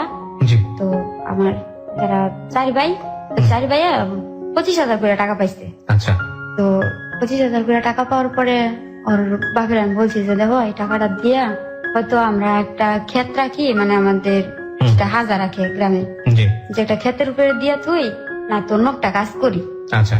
ওর বাপে দোকান দিব, বাজারে দোকান দিব। হুম, তো আমার আব্বা বলতো যে দেখ এমনিতে তো তোর অশান্তি, এমনি অশান্তি, এখন যদি দোকানটা দেয় তো দেখা গেছে রাত্রে 12টা 1টা আইব, জি। তুই এক সাইডে, তোর উপরে আরো জানি কত কি কথা উড়ায়, ঠিক আছে। তো ওরা অনেক বুঝানোর পর দোকান দিবই। হুম, তো এর মাঝখান থেকে আমি আবার 30,000 টাকা উঠাইছি আচ্ছা, ব্যাংক থেকে। আচ্ছা, তো সব টাকা নিয়ে দোকান দিব। তো ওই টাকাটা নিয়ে করছে কি, তাই আমাদের গ্রামের জন্য আমার ছোট ছেলেটা হয়েছে, ছোট ছেলেটা হওয়ার 5 দিনের দিন হুম, আর গ্রামের অন্য একটা মেয়ে নিয়ে আসে সিলেট মাজারে গেছে আচ্ছা। ঘুরতে। এই যে গেল আর কোন খবর নাই। আপনার হাজবেন্ড? আমার ছেলেটা 5 দিনের রাইখা গেছে, যেহেতু আর আসে না, সিলেট মাজারে গেছে, তা আসে না কি করবো, কয় মারা গেছে, এই করছে সেই করছে। তা আমার শাশুড়ির সাথে কিন্তু যে যোগাযোগ আছে ওটা মানে আমার শাশুড়িও বুঝতে দেয় নাই। মানে আপনিও জানেন না বিষয়টা? না, আমি 3টা বাচ্চা নিয়ে আপনি একা একা? 3টা বাচ্চা নিয়ে এখন আমি একা। তো আমি কি করে চলবো, মানুষের বাড়িতে কাজ করি, আমি চাকরি করি, এভাবেই চলতে থাকি। তো একটা পর্যায়ে আমার ছোট ছেলের 5 দিনের রাইখা গেছে। আমার ছোট ছেলের বয়স যখন 1 বছরের হয়েছে, তখন আমি মানে আমার দেবর বাসুর হেরা ঝগড়া করে ই করে আমি একলা ই করতে পারি না। তো তখন আমি চলে আসছি আমার বাড়িতে, আচ্ছা। যে মানে তাদের সাথে আর আমি উঠতে পারতাছি না। হুম। তো আমি বাড়িতে চলে আসছি। আমি 1 বছর পরে যখন বাড়িতে আসছি, আমি বাড়িতে চলে আসার 1 সপ্তাহ পরে সে বাড়িতে আসছে, আচ্ছা। আমার হাজবেন্ড বাড়িতে আসছে। তো বাড়িতে আসার পরে আমি করছি কি, যে রাগ কইরা, যে ছোট ছেলেটা মানে সবাই বলতেছে যে বাচ্চাটা যে নিজে দিয়ে তাইলে অন্তত হ্যাঁ তোরে নিব, হুম। কারণ ছোট বাচ্চা তো পুরুষ মানুষ পালা সম্ভব না। তো সবার কথা শুনে আমি আমার ছোট ছেলেটা নিয়ে রাগ করে দিয়ে গেছি, যে আমি পালছি অনেকদিন, আমি আর পালতাম না, আমি আর পারি না, আচ্ছা। আমার বাপেও পারে না, আমিও পারি না, এটা করে দিয়ে গেছি। ভাইয়া বিশ্বাস করবেন না, আমার বাচ্চাটা দেওয়ার পরে মানে 1 ঘন্টার ভিতরে এসে 50,000 টাকা আমার বাচ্চাটা বিক্রি করে দিচ্ছে। আপনার বাচ্চাকে বিক্রি করে দিচ্ছে বিক্রি করে দিচ্ছে, আপনার হাজবেন্ড নিজে? হ্যাঁ। তারপর? ও বাচ্চাটা বিক্রি করে দিছে। তা আমি তো রাগ খেয়ে গেছি। তো আমার অনেক অশান্তি থাকলো ভাইয়া, আমার যে 3টা বাচ্চা, সে তো কোনোদিন আমার বাবা আমার 3টা বাচ্চা যাতে কোনো খারাপ ব্যবহার করে না, আমার বাচ্চাদের এত আদর করে। মাঝে মধ্যে যদি রাগ করে আমি কি করি, তা আমার বাবা আমারে বহে চেহারা কি করছে। আমি কখনো মানে আমার শাশুড়ির সাথে ঝগড়া করে আমার বাচ্চারা যদি রাইকা বাড়িতে গেছি, তা আমি বাড়িতে উঠতে পারছি না। আমার আব্বা বলতো যে হ্যাঁ কি অপরাধ করছে, চেহা করে রাইখাইছিস কে, এটি তোর ভবিষ্যৎ। যদি ঝগড়া করে আমার বাপের নিয়ে যেতে পারছি আমার বাচ্চাগুলা, তাহলে আমার বাপে আমাদের টাকা দিছে, বাড়িতে না তো দিছে না। আচ্ছা। তো বাচ্চাটা তারপরে বাচ্চাটা বিক্রি করে দিচ্ছে। আমি তো দিয়া বাড়ি যেয়ে বয়ে বলি না কারো কাছে যে আমি বাচ্চা দিয়ে আসছি। আমি তো ভাবছি যে ছোট বাচ্চা দিয়ে আসছি, কান্না শুরু করলে কিছুক্ষণ পরে নিয়ে আইবো। পরে আমার দাদি বলতেছে যে আমার ছোট ছেলের নাম রাখছে সুজন। আমার দাদি বলতেছে সুজন কই গো, আমি কথা বলি না, আমি ঘরে যাই কান্দি। তারপরে হঠাৎ কেনা জানে বাজার থেকে কইতেছে যে বাজারে যে কাগজ করতেছে, কাগজ করে লিখিত করে দিয়ে দিচ্ছে।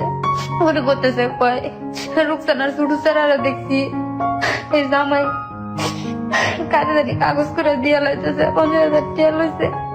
পরে আমার দাদি দৌড়ে গেছে, আমার দাদি দৌড়ায় যাইয়া আমাদের গ্রামের মেম্বার চেয়ারম্যান সবাই দৌড়া আমার ছেলেটা নিয়ে আসছে।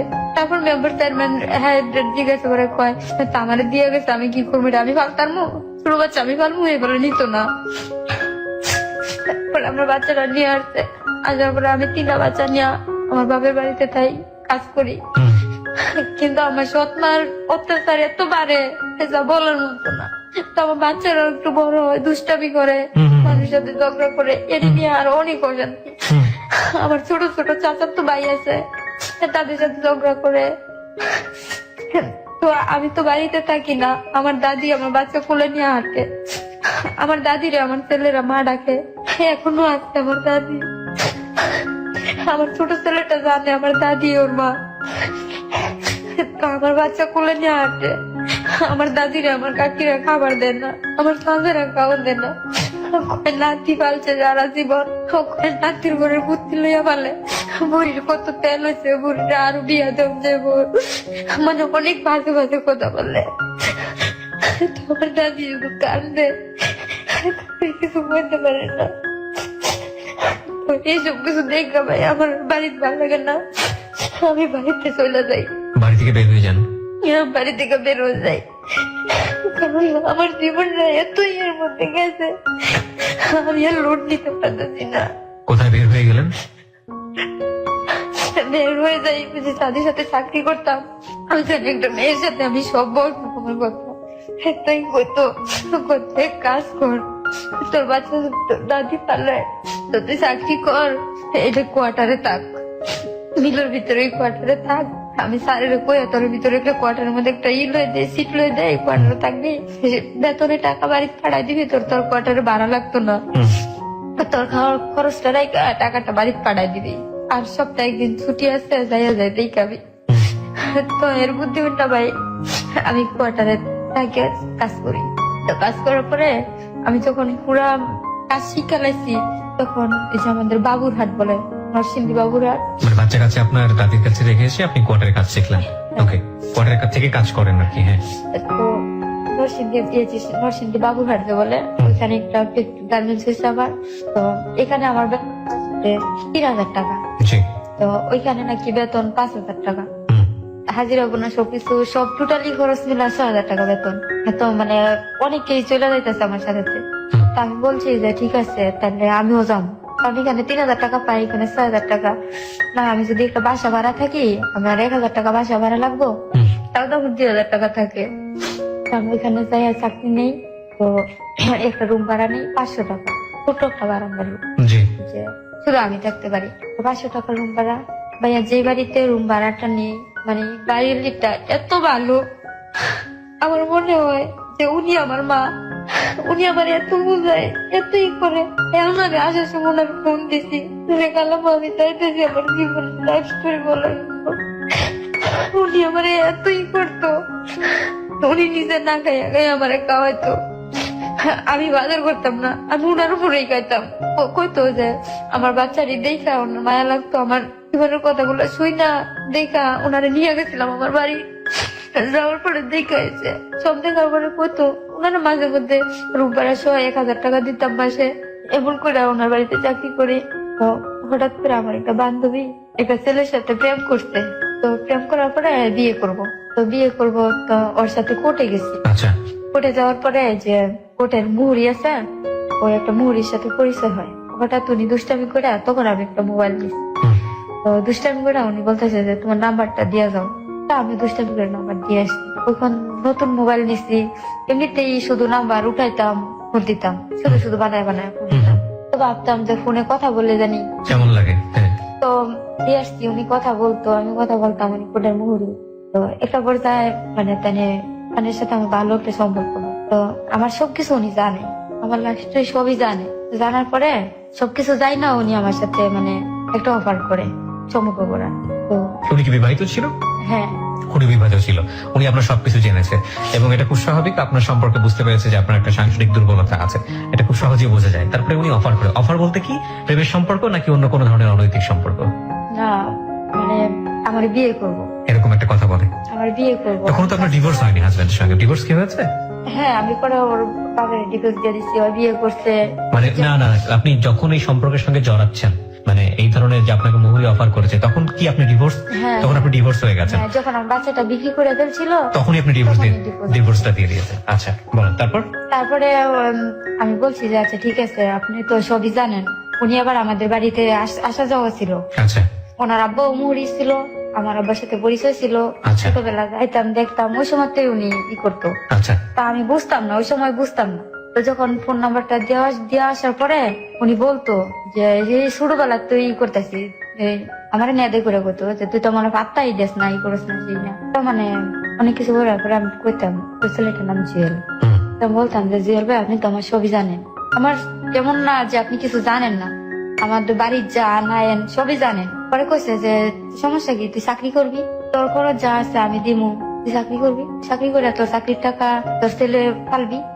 তো অনেক কিছু কইরা তো হঠাৎ একদিন বলতেছে তার সাথে বেড়াইতে যাওয়ার জন্য। তো আমি বলছি আচ্ছা ঠিক আছে, তো ওর সাথে বেড়াইতে যাই নরসিং দিয়ে হাতির দিয়া। পরে শুনতে পারছি যে ওর মামা না, বলছে যে ওর মামার বাড়িতে। পরে শুনছি যে ওই যে সে তো মুহুরি মানে আসে মামলার জন্য, ওর সাথে ওই পরিচয়। তো ওইখানে যে পরিচয় দিচ্ছে যে আমরা স্বামী স্ত্রী, ঠিক আছে। তো ওইখানে রাত্র থাকছি, তার সাথে আমার ফিজিক্যাল রিলেশন হয়ে যায়। হ্যাঁ। ওকে। তারপর ওইখান থেকে আসার পরে ওনার সাথে আর আমার যোগাযোগ নাই। তো মানে যোগাযোগ নাই বলতে মানে ওইখান থেকে আসার পরে আমার আর ফোন টোন দেয় না, আমি ফোন দিলে আর ধরে না। মানে এই সম্পর্কটা হওয়ার পরে আর ফোন দিলে ধরে না? না। আচ্ছা, তো মুহুরি কি বিবাহিত ছিল ওই সময়? হ্যাঁ, আমার বিবাহিত। তো কি বলছিল আপনাকে বিয়ে করবে, কিভাবে বিবাহ করবে? আগের বউটাকে ডিভোর্স দিয়ে বা এরকম কোনো কিছু? না, ওইটা বলছে না, বলছে দেখাইছে মানে আমাদের আর্থিক অবস্থাই, ওদের আর্থিক অবস্থা ভালো, তো দুটো বউ সে চালাতে পারবে এরকম। নরসিংদীর ভিতরে 2টা বাড়ি আছে, 5তলা, মানে সব দিক দিয়েই ভালো। আচ্ছা ঠিক আছে। তা আমি স্বীকার করতাম না যে দেখেন এটা কোনোদিন সম্ভব না। আর আমার 3টা বাচ্চা, আমার 3টা বাচ্চা, এটা আপনি নিজে জানেন, নিজে দেখছেন, এটা সম্ভব না। পরে তাহলে অনেক কিছু বুঝাই টুজাইয়া পরে আচ্ছা ঠিক আছে, এত লোকের ফোনে কথা বললে এত না, তা আমরা এক জায়গাতে বেড়াই গা, পরে এখানে যাই কথা বলবো।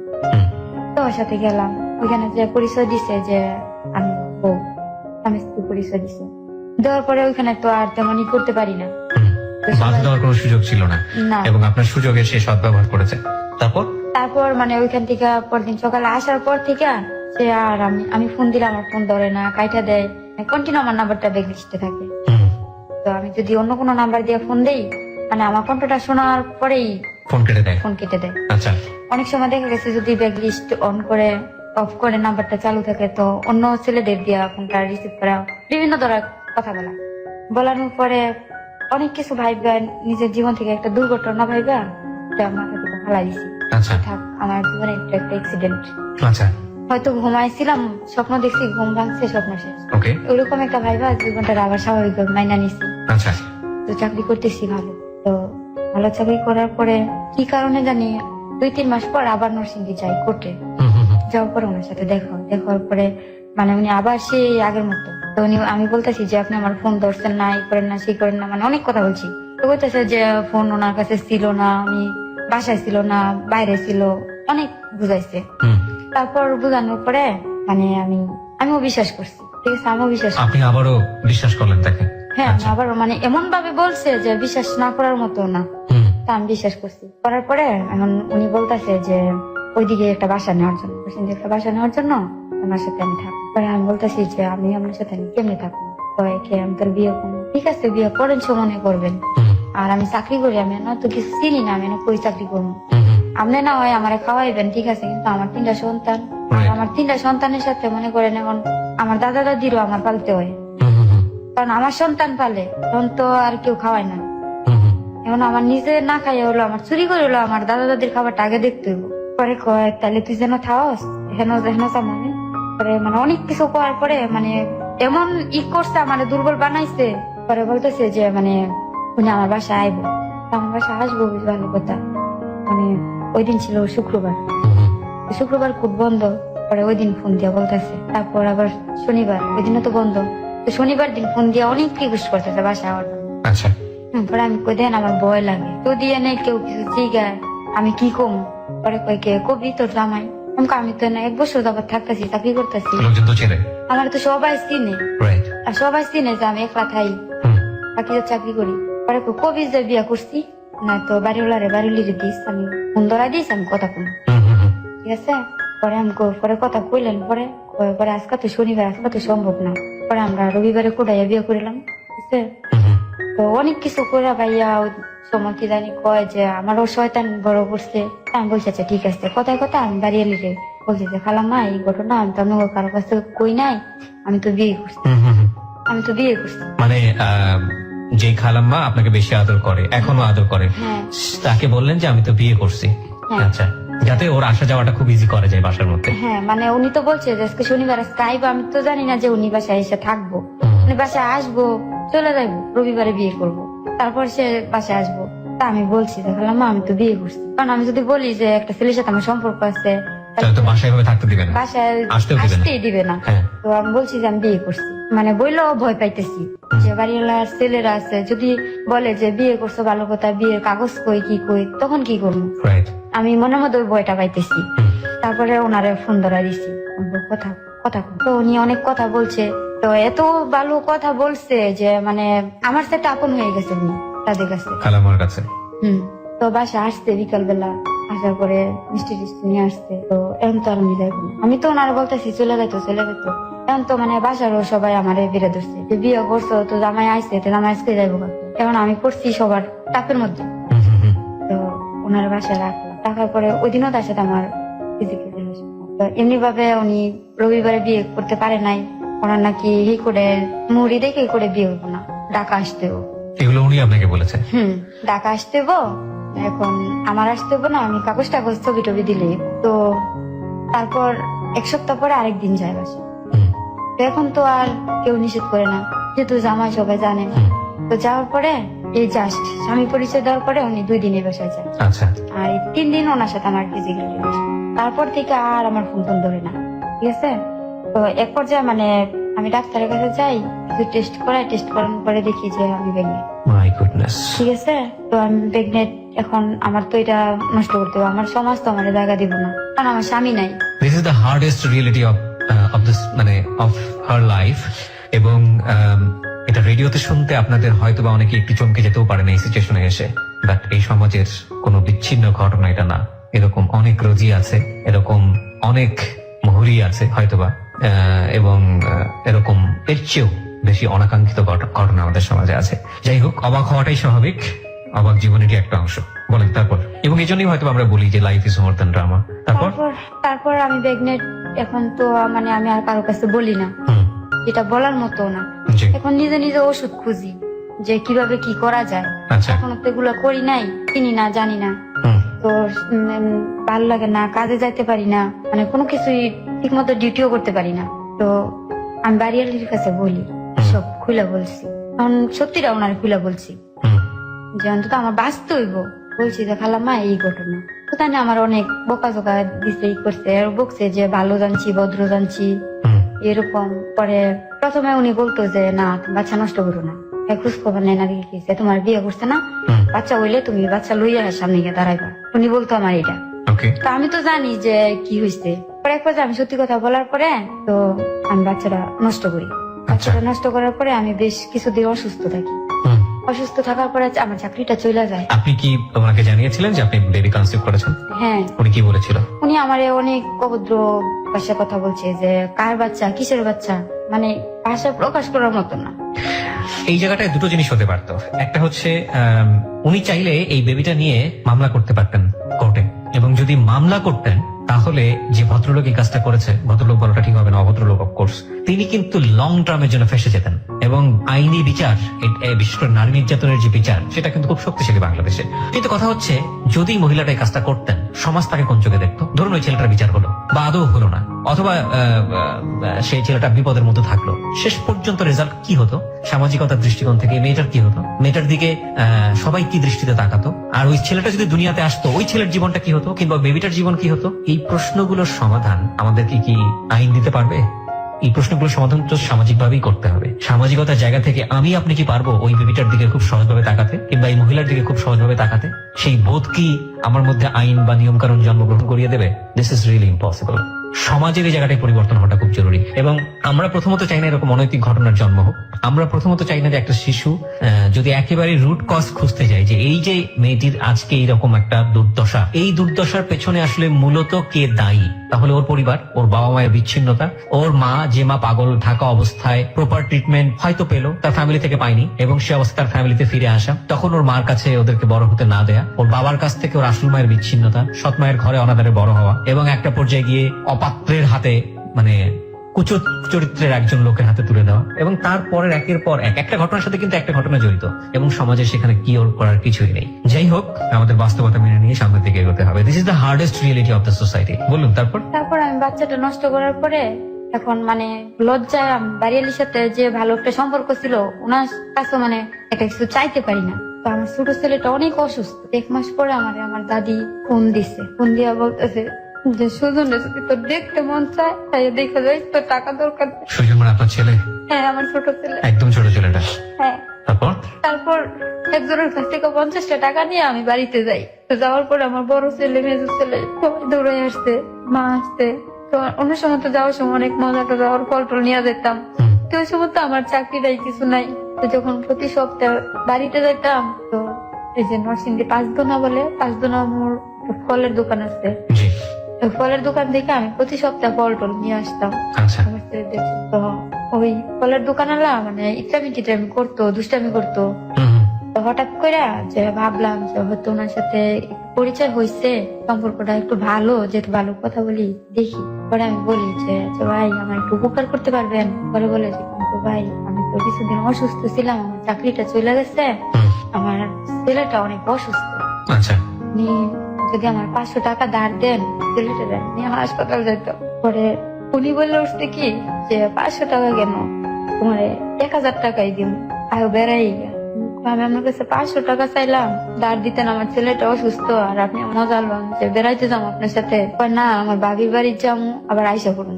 কোথাও আমরা বাবির বাড়ি যাইবেন, আমার নিয়ে আমরা বাবি জিগাইতো না, আমি আপনার কি লাগি?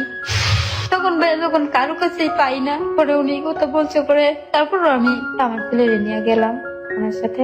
তারপরে ওনার নাকি ভাবি, তো ভাবির বাসায় যাই দেখি আমার মতো আরো 2-4টা মেয়ে। তো দেখলাম উনি ভাবিরে টাকা দিল।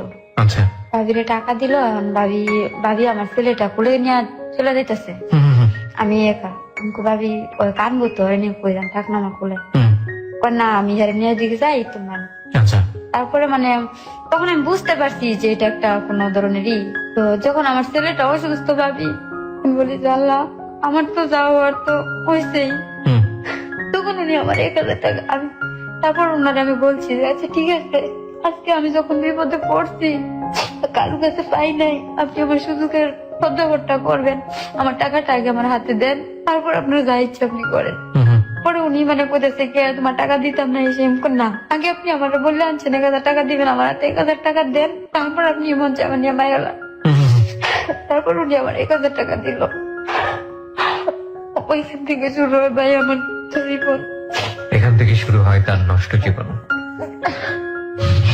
তো ভাই ওটা যে একটা স্পট আমি জানতাম না, তো হঠাৎ স্পটের মধ্যে আপনাকে ওই ফলোয়ার পার্টিকুলার কোন একটা জায়গাতে নিয়ে গেছে? হ্যাঁ মানে একটা মহিলা ফ্ল্যাট বাসায় থাকে, ওইখানে মানে খারাপ কাজ করে মেয়েদের নিয়ে ওকে। ওই বাসায় নিয়ে গেছে। তো ওনার সাথে যাওয়ার পরে ওই দিন ওই বাসায় পুলিশ হামলা করে। হামলা করার পরে এমন আমি যে হাজার করে বলতেছি যে আমি কিছু জানি না, বুঝি না। যে ভাই আমি কিছু জানি না, তারপর অবশেষে আমি সত্যি কথা বলছি। ওখানে একটা এসআই ছিল, উনি মানে আমার বাড়িতে ফোন দিয়েছে। আমার বাড়িতে ফোন দিছে, এমনিতে বলে নাই যে এমন একটা স্পট থেকে আমাদের ধরছে। বাড়িতে ফোন দিছে, ফোন দিয়া পরে জিজ্ঞেস করতেছে, এসে পরে বলছে যে বিপদে পড়ছে, উনি থানায় আছে। পরে একটা পর্যায়ে মানে বলতে হয়েছে যে ওরকম জায়গা থেকে, তখন তো ভাইয়া ওইখান থেকে আসার পরে আমার বাড়িতে জায়গা দেন, আমারও বাড়িতে জায়গা দেন। আমি খারাপ হয়ে গেছি। ফলোয়ারটা কোথায় গেল ওই সময়টাতে? ওরে ধরে নিতে গা আমার বাচ্চার কান্না দেখা পরে আমার পয়সা যাচ্ছে, ঠিক আছে দাও। রোজি, আপনি একটু নিজেকে কন্ট্রোল করুন, কারণ আমরা জানি যে আপনার জীবনের গল্প এখনো অনেক কিছুই বলার বাকি আছে। বলুন আপনি যা ঘটে গেছে আজকে। আপনি তো এক ধরনের চপেটাঘাত করতে এসছেন এই সমাজকে, যারা আসলে আপনাদের মতো রোজিদেরকে প্রপারলি বড় হওয়ার সুযোগ দিতে পারেনি, এইসব মানুষদেরকে, যাদের কারণে আজকে আপনাদের এই 25 বছরের জীবন কলুষিত। বলুন আপনি বলুন, এরপর কি হলো? আপনাকে বাড়ি থেকে বের করে দিল, তারপর? তারপর আমার বাড়ি থেকে বের করে দিচ্ছে। বাড়ি থেকে বের করে দেওয়ার পরে আমিও মাঠের খাইয়া বাড়ি থেকে বের হয়ে আসছি। এখন তো আর আমার যাওয়ার মতো জায়গা নাই, চাকরি নাই, এখন পরিচিত কেউ নাই যে আমি কারো কাছে যাবো। চাও ভাবি যে কোন আত্মীয় স্বজনের কাছে যাবো, তারপর যখন আমার মনে হয় যে আমার বাড়িতে এতটুকু করছে, হয়তো আমার আত্মীয় স্বজনরাও বলছে যদি এর তো বেশি অপমান করে, আত্মীয় স্বজনের কাছে যাই নাই। তারপরে এমনি করতে করতে আমি সারাদিন ওদিন আমার কাছে একটা টাকাও ছিল না, আমার কাছে কোনো টাকাই ছিল না। আমি সারাদিন রাস্তা দিয়ে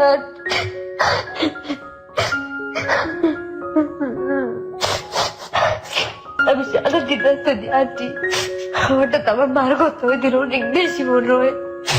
মনে হওয়ার পরে আমি তো আর আমার নানির বাড়ি চিনি না, কারণ আমার বুঝার বয়স হওয়ার পরে আমি আমার মায়েরও দেখি দেয়, আর আমার নানির বাড়িও যাওয়াই নেই। আসলে এতটুকু শুনতাম যে বুড়াশাল শীতলক্ষা নদীর ওই পারে আমার নানির বাড়ি। ছোটবেলা যে আমার সাথে যাইতাম নৌকা পার হইয়া, শুধু ওইটুকু মনে আছে।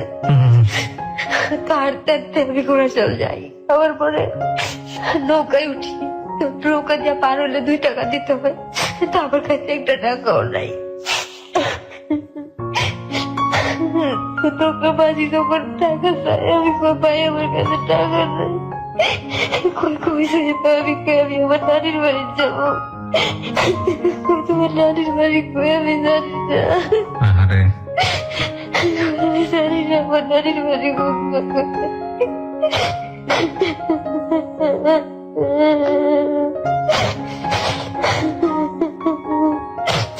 আমি কথা বলার পরে অনেকে অনেক মন্তব্য করতেছে, কেউ বলতেছে কোনো খারাপ শ্রেণী, হয়তো কোনো দিকে চাইছে, কেউ বলতেছে হয়তো কোনো মনের মধ্যে কোনো ইয়ে আছে, কেউ বলতেছে যে ছেলে তোরা যে যা পারছে হয়েছে, ছেলে কিচ্ছু বলি নাই। হঠাৎ মাঝি হইতেছে আমার মামার নাম, আমার মার নাম, নানার নাম, ওদের নাম মনে আছে আমার। আমার মাঝি কোথাছে তোমার নানার নাম কি? পরে বলছি মানে মাঝি আমি চিনি তোমার নানার। কত সালের ঘটনা এটা মনে আছে? আজ থেকে কতদিন আগে, বা কয় মাস বা কয় বছর আগে? আজ থেকে 6 বছর। 6 বছর আগে পেলেন, শেষ পর্যন্ত পেলেন, নানার বাড়িতে গেলেন? তারপর মাঝি বলতেছে যে তোমার নানা আমার সাথে নৌকা চালাতো, আমার নানাও মাঝি ছিল। আচ্ছা, এরপরে ওই মাঝিটা আমার নিয়ে গেছে। যাওয়ার পরে আমি আমার মায়ের দূরে কান্না করি, আমার মা আমার দূরে কান্না করে, কেউ চিনে না। আমার মা আমার দূরে এত কান্না করছে। মনে হয় আমার এতটুকু বয়সে মনে হয় ওই দিন আমি এমন কান্না কাঁদছি, মনটা খুলে আমার মায়ের গলায় ধরে। যাওয়ার পরে দেখি আমার মায়ের অবস্থা, নানির বাড়ির অবস্থা এখন মোটামুটি ভালো। আমার মা নাকি বিদেশ করে আসছে, বিদেশ করে গেছিল। তা আমার মা একটা বাড়িও রাখছে আমাদের ভাই বোনের নামে, আমরা জানি না। আপনাদের জন্য একটা বাড়ি রেখেছে? বাড়ি কিনছে আমার ভাইয়ের নামে। তোমার সাথে থাকছি, তাই মায়ের সব ঘটনা বলছি। বললে আমার মনের মধ্যে একটা জিদ যে আমি মুড়িরে খুঁজে বাইর করবো, যেমনি পারি আমি এর খুঁজে বাইর করবো। আমার ফোন ধরে না, ফোন ধরে না, আমি সারাদিন এর খুঁজি। তো এমন করে আমার নানির এলাকা মানুষ কয় আমার মায়ের নাম শান্তি, যে শান্তির মাইয়া। দেখি যে সকালবেলা বাইরে যাবে, সন্ধ্যায় আই অনেক কিছু মন্তব্য করে, অথচ আমি হ্যাঁ রে খুঁজি, পাই না। তো একদিন শুনি মানে আমার মায়ের সাথে ঝগড়া করতেছে আমার ব্যাপার নিয়ে। পরে শুই না, আমি আর কথা বাড়াই না। পরে মায়ের বলছি যে মা আমি তো বাড়িতে রাগ করে আইছিলাম। পরে আমার মা আমারে 4,000 টাকা দিচ্ছে। 4,000 টাকা দেওয়ার পরে টাকাটা নিয়ে আমি আসছি। তো আমি তো বাড়ি যাবো, টাকাটা নিয়ে আইসা আমি একটা রুম ভাড়া নিচ্ছি। কোথায় এটা? রুম ভাড়া নিয়েছি নরসিংদী, মানে কোর্টের কাছেই। যে এদিকে একটা রুম ভাড়া নিয়েছি যে আমি এখানে থাকবো, হেরে খুঁজে পাইবো। আমার বাড়ি নরসিংদীতে, মানে কোর্টের কাছাকাছি। আচ্ছা, তো আমার কাছে তো তেমন কোনো সাক্ষী প্রমাণ কোনো কিছু নাই যে আমি হঠাৎ তার বাড়িতে যাবো। আর ওই এলাকার স্থানীয়, ওর সাথে অনেক ছেলের চলাফেরা আছে, ওই কখন কি করে, মানে ওই ভয়টা রাখতাম মনে। আর খুঁজতাম, তখন পরে ফোন দেওয়ার ধরে না, হঠাৎ মানে একটা ছেলের দিয়ে ফোনটা ধরাইছে। তো ফোনটা ধরে বলতেছে যে আপনি কোথায় ফোন দিছে? বলছি যে আমি তো ফোন দিছি জুয়েল। কি নাম ছিল ওর? জুয়েল? ওর নাম জুয়েল মোহরি? জুয়েল মুড়ি একটা ছিল। তো আমি বলছি যে আমি তো ফোন দিছি জুয়েলের কাছে। পরে আমি বলতে বলতে অনেক কথা বলছে, বলার পরে যে হ্যাঁ নাকি অন্য একটা মেয়ে বিয়ে করছে, যে ছেলেটা আমার ফোন ধরছে ওই ছেলেটার বাড়ির পাশে নাকি একটা মেয়ে বিয়ে করছে। তো এই কথা শোনার পরে ভাবলাম যে ওর বউ রেখা আমার সাথে এরকম একটা ঘটনা করলো, তারপর আবার আমার বাদ দিয়ে আবার একটা মেয়ে বিয়ে করলো, যাওয়া রয়েছে, তার সাবজেক্টটাই মাথা থেকে বাদ দিল। তারপর থেকে মানে তার পিছনে ছুটাটা বাদ দিলাম। দেওয়ার পর ওই যে ছেলেটা ফোন ধরছিল সে আমার নাম্বারটা রাইখা দিছে। তো তখন তো আমি সবকিছু হারাইয়া বনে বনে ঘুরতেছি। তো ওই ফোন দেয়, ওর সাথে প্রায় সারা রাত্র কথা বলতাম, সারা রাত্রই কথা বলতাম, ফোন দিতেও কথা বলতাম। তো এক পর্যায়ে কথা বলতে বলতে মানে সে আমারে বলতেছে যে সে আমার সাথে প্রেম করবো। তো আমি তার সব খুইলা বলছি, আমার ঘটনা সব খুইলা বলছি, বইলা করে বলছি যে ঠিক আছে আপনি আমার অফার করছেন, আমি আপনার অফারটা মাইনা নিলাম, কিন্তু আগে বিয়ে করবেন তারপর প্রেম করবেন, যদি আপনি রাজি থাকেন তাহলে আমার না। তো ওই যে ফোন দিচ্ছেন আজকেই আপনার শেষ। তো বলতেছি এটা কেমন কথা, প্রেম করে আপনি বিয়ে করেন? না, আমার বেলায় নিয়মটা উল্টা, আপনি আগে বিয়ে করবেন তারপর প্রেম করবেন। তো সে রাজি হলো, বিয়ে করবো। এখন তার নাকি বড় ভাই, তো ছেলেটারও বউ আছে, বাচ্চা আছে। আমি সব যাই নাই নিছি, যে আমার জীবনে তো অনেক কিছু বইটা গেছে। তো যাই না নিচ্ছি যে আমার ভাবে আমি থাকবো, তো একটা বাসা ভাড়া থাকতে গেলে মাথার উপরে একটা মানুষের যদি বলে যে মেয়েটার জামাই নাই, তো ওই মেয়েটার পিছনে অনেকে লাগে। আর যদি বলে যে জামাই আছে, তো মেয়েটা মাথার উপরে একটা ছায়া আছে ভাবে। তো নাকি বড় ভাই ইটা খোলা থাকে, আমার সাথে 2 দিন কথা বলাইছে, এবার ভাই যা বলে তাই। তো আমার ডেট দিছে শুক্রবার দিন সে আমার বিয়ে করবো আমার ভাইয়ের বাড়িতে। তারপর ওইখানে আমার নিয়ে গেছে, নেওয়ার পরে মানে সে ওই দিন চাইছিল আমার সাথে ফিজিক্যাল রিলেশন করার জন্য, তো আমি দেই নাই। না দেওয়ার পরে ও রাগ করে চলে আসছে। চলে আসার পরে যে ভালো হয়েছে চলে গেছেন, সমস্যা কি, বিয়ে করতেছি, বিয়ে করতাম না। তো আমি বিকালে আসা পড়বো, তো দুপুরে গেছে। যাওয়ার পরে ওই দিন রাত্রে বিয়ে হয়েছে। বিয়ে হওয়ার পরে বাসা ভাড়া নিয়ে দিচ্ছে। এখন বাসা ভাড়া থাকি তার সাথে ভালোই, 1 বছর 1.5 বছর সংসার করছি। করার পরে আমার সব বিষয় দিত, মাঝে মধ্যে আমার সন্তানের খরচটাও দিত। একটা পর্যায়ে মানে আমি ওরে ডিভোর্স দিই। দেওয়ার পরে ওই যে তার সাথে আবার দেখা হয়েছে। তো দেখার পরে আমি তার মানিয়ে নি না, কথা বলি না। সে আমার খুচা টুচা অনেক কিছু বলে, বলার পরেও আমি বলি যে না, আমার আজ থেকে 5 বছর আগের ঘটনা আমার মনে আছে। পরে বলি, পরে কয় মানুষ সবসময় একরকম থাকে না, মানে অনেক কিছু বলে, এত ভালো মানুষ। বুঝতে পেরেছি, সে বারবারই চেষ্টা করবে যেটা তার চরিত্রের মধ্যে ছিল। আপনি জাস্ট একটা এক্সাক্ট পয়েন্টে আসে, আপনি কি পরে তাকে বিয়ে করেন? ভাই বিয়ে করছি, বিয়ে করার পরেই তো হ্যাঁ আমার জীবনটা মানে কি করেছে? এখন যে আমার একটা নেশা করবা না ছেড়ে দিস। আমি একটা মানুষ। নেশাটা কি ধরনের নেশা? ইয়াবা। সেই ইয়াবা খাওয়াতো আপনাকে? হ্যাঁ ঠিক আছে। আর এখন আমি নিজের জীবনটা কি করছি। এখনো আপনি কি নেশা নিচ্ছেন, মানে নিতে বাধ্য হচ্ছেন? হ্যাঁ এখনো নেই। এই পয়সাগুলো আসে কোত্থেকে? আপনাকে কাজে খাটায়? এই পয়সাগুলো ভাইয়া আসে, কাজে খাটায় না। তাহলে মনে করেন ওই যে চলতাম আগে মানুষের সাথে, তাদের সাথে, এখন আমি তো আর এসব কিছু করি না, যাই না, ঠিক আছে। তো তাদের সাথে বাটপারি করি যে হ ভাই ভালো একটা মেয়ে আছে, আমি নিয়ে আসতেছি, এতটি টাকা দিতে হই, সেই এরকম এবং এগুলো জুয়েলি আপনাকে শিখিয়েছে? কিছু সে শিখাইছে, কিছু পরিস্থিতি শিখাইছে। আজকে আপনি লাখ লাখ মানুষের সামনে এই কথাগুলো স্বীকার করলেন, কেন করলেন? স্বীকার করছে এই কারণে যে আমার মতো ভুল যেন কেউ বারবার না করে। আজকে যদি আমি যে প্রথম একদিন তার সাথে বেড়াতে গেছি ওইখানে যদি আমি শেষ করতাম, তাহলে আজকে আমার জীবনটা এত নষ্ট হয় না। আজকে আমি আমার সন্তানের কাছে থাকি।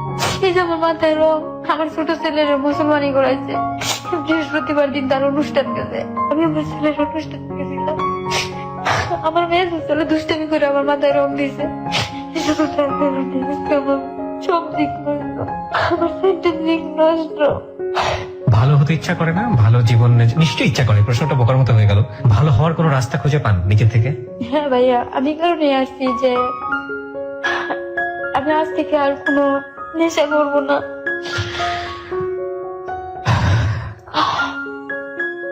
জীবন নাটকের চেয়েও অনেক বেশি নাটকীয়।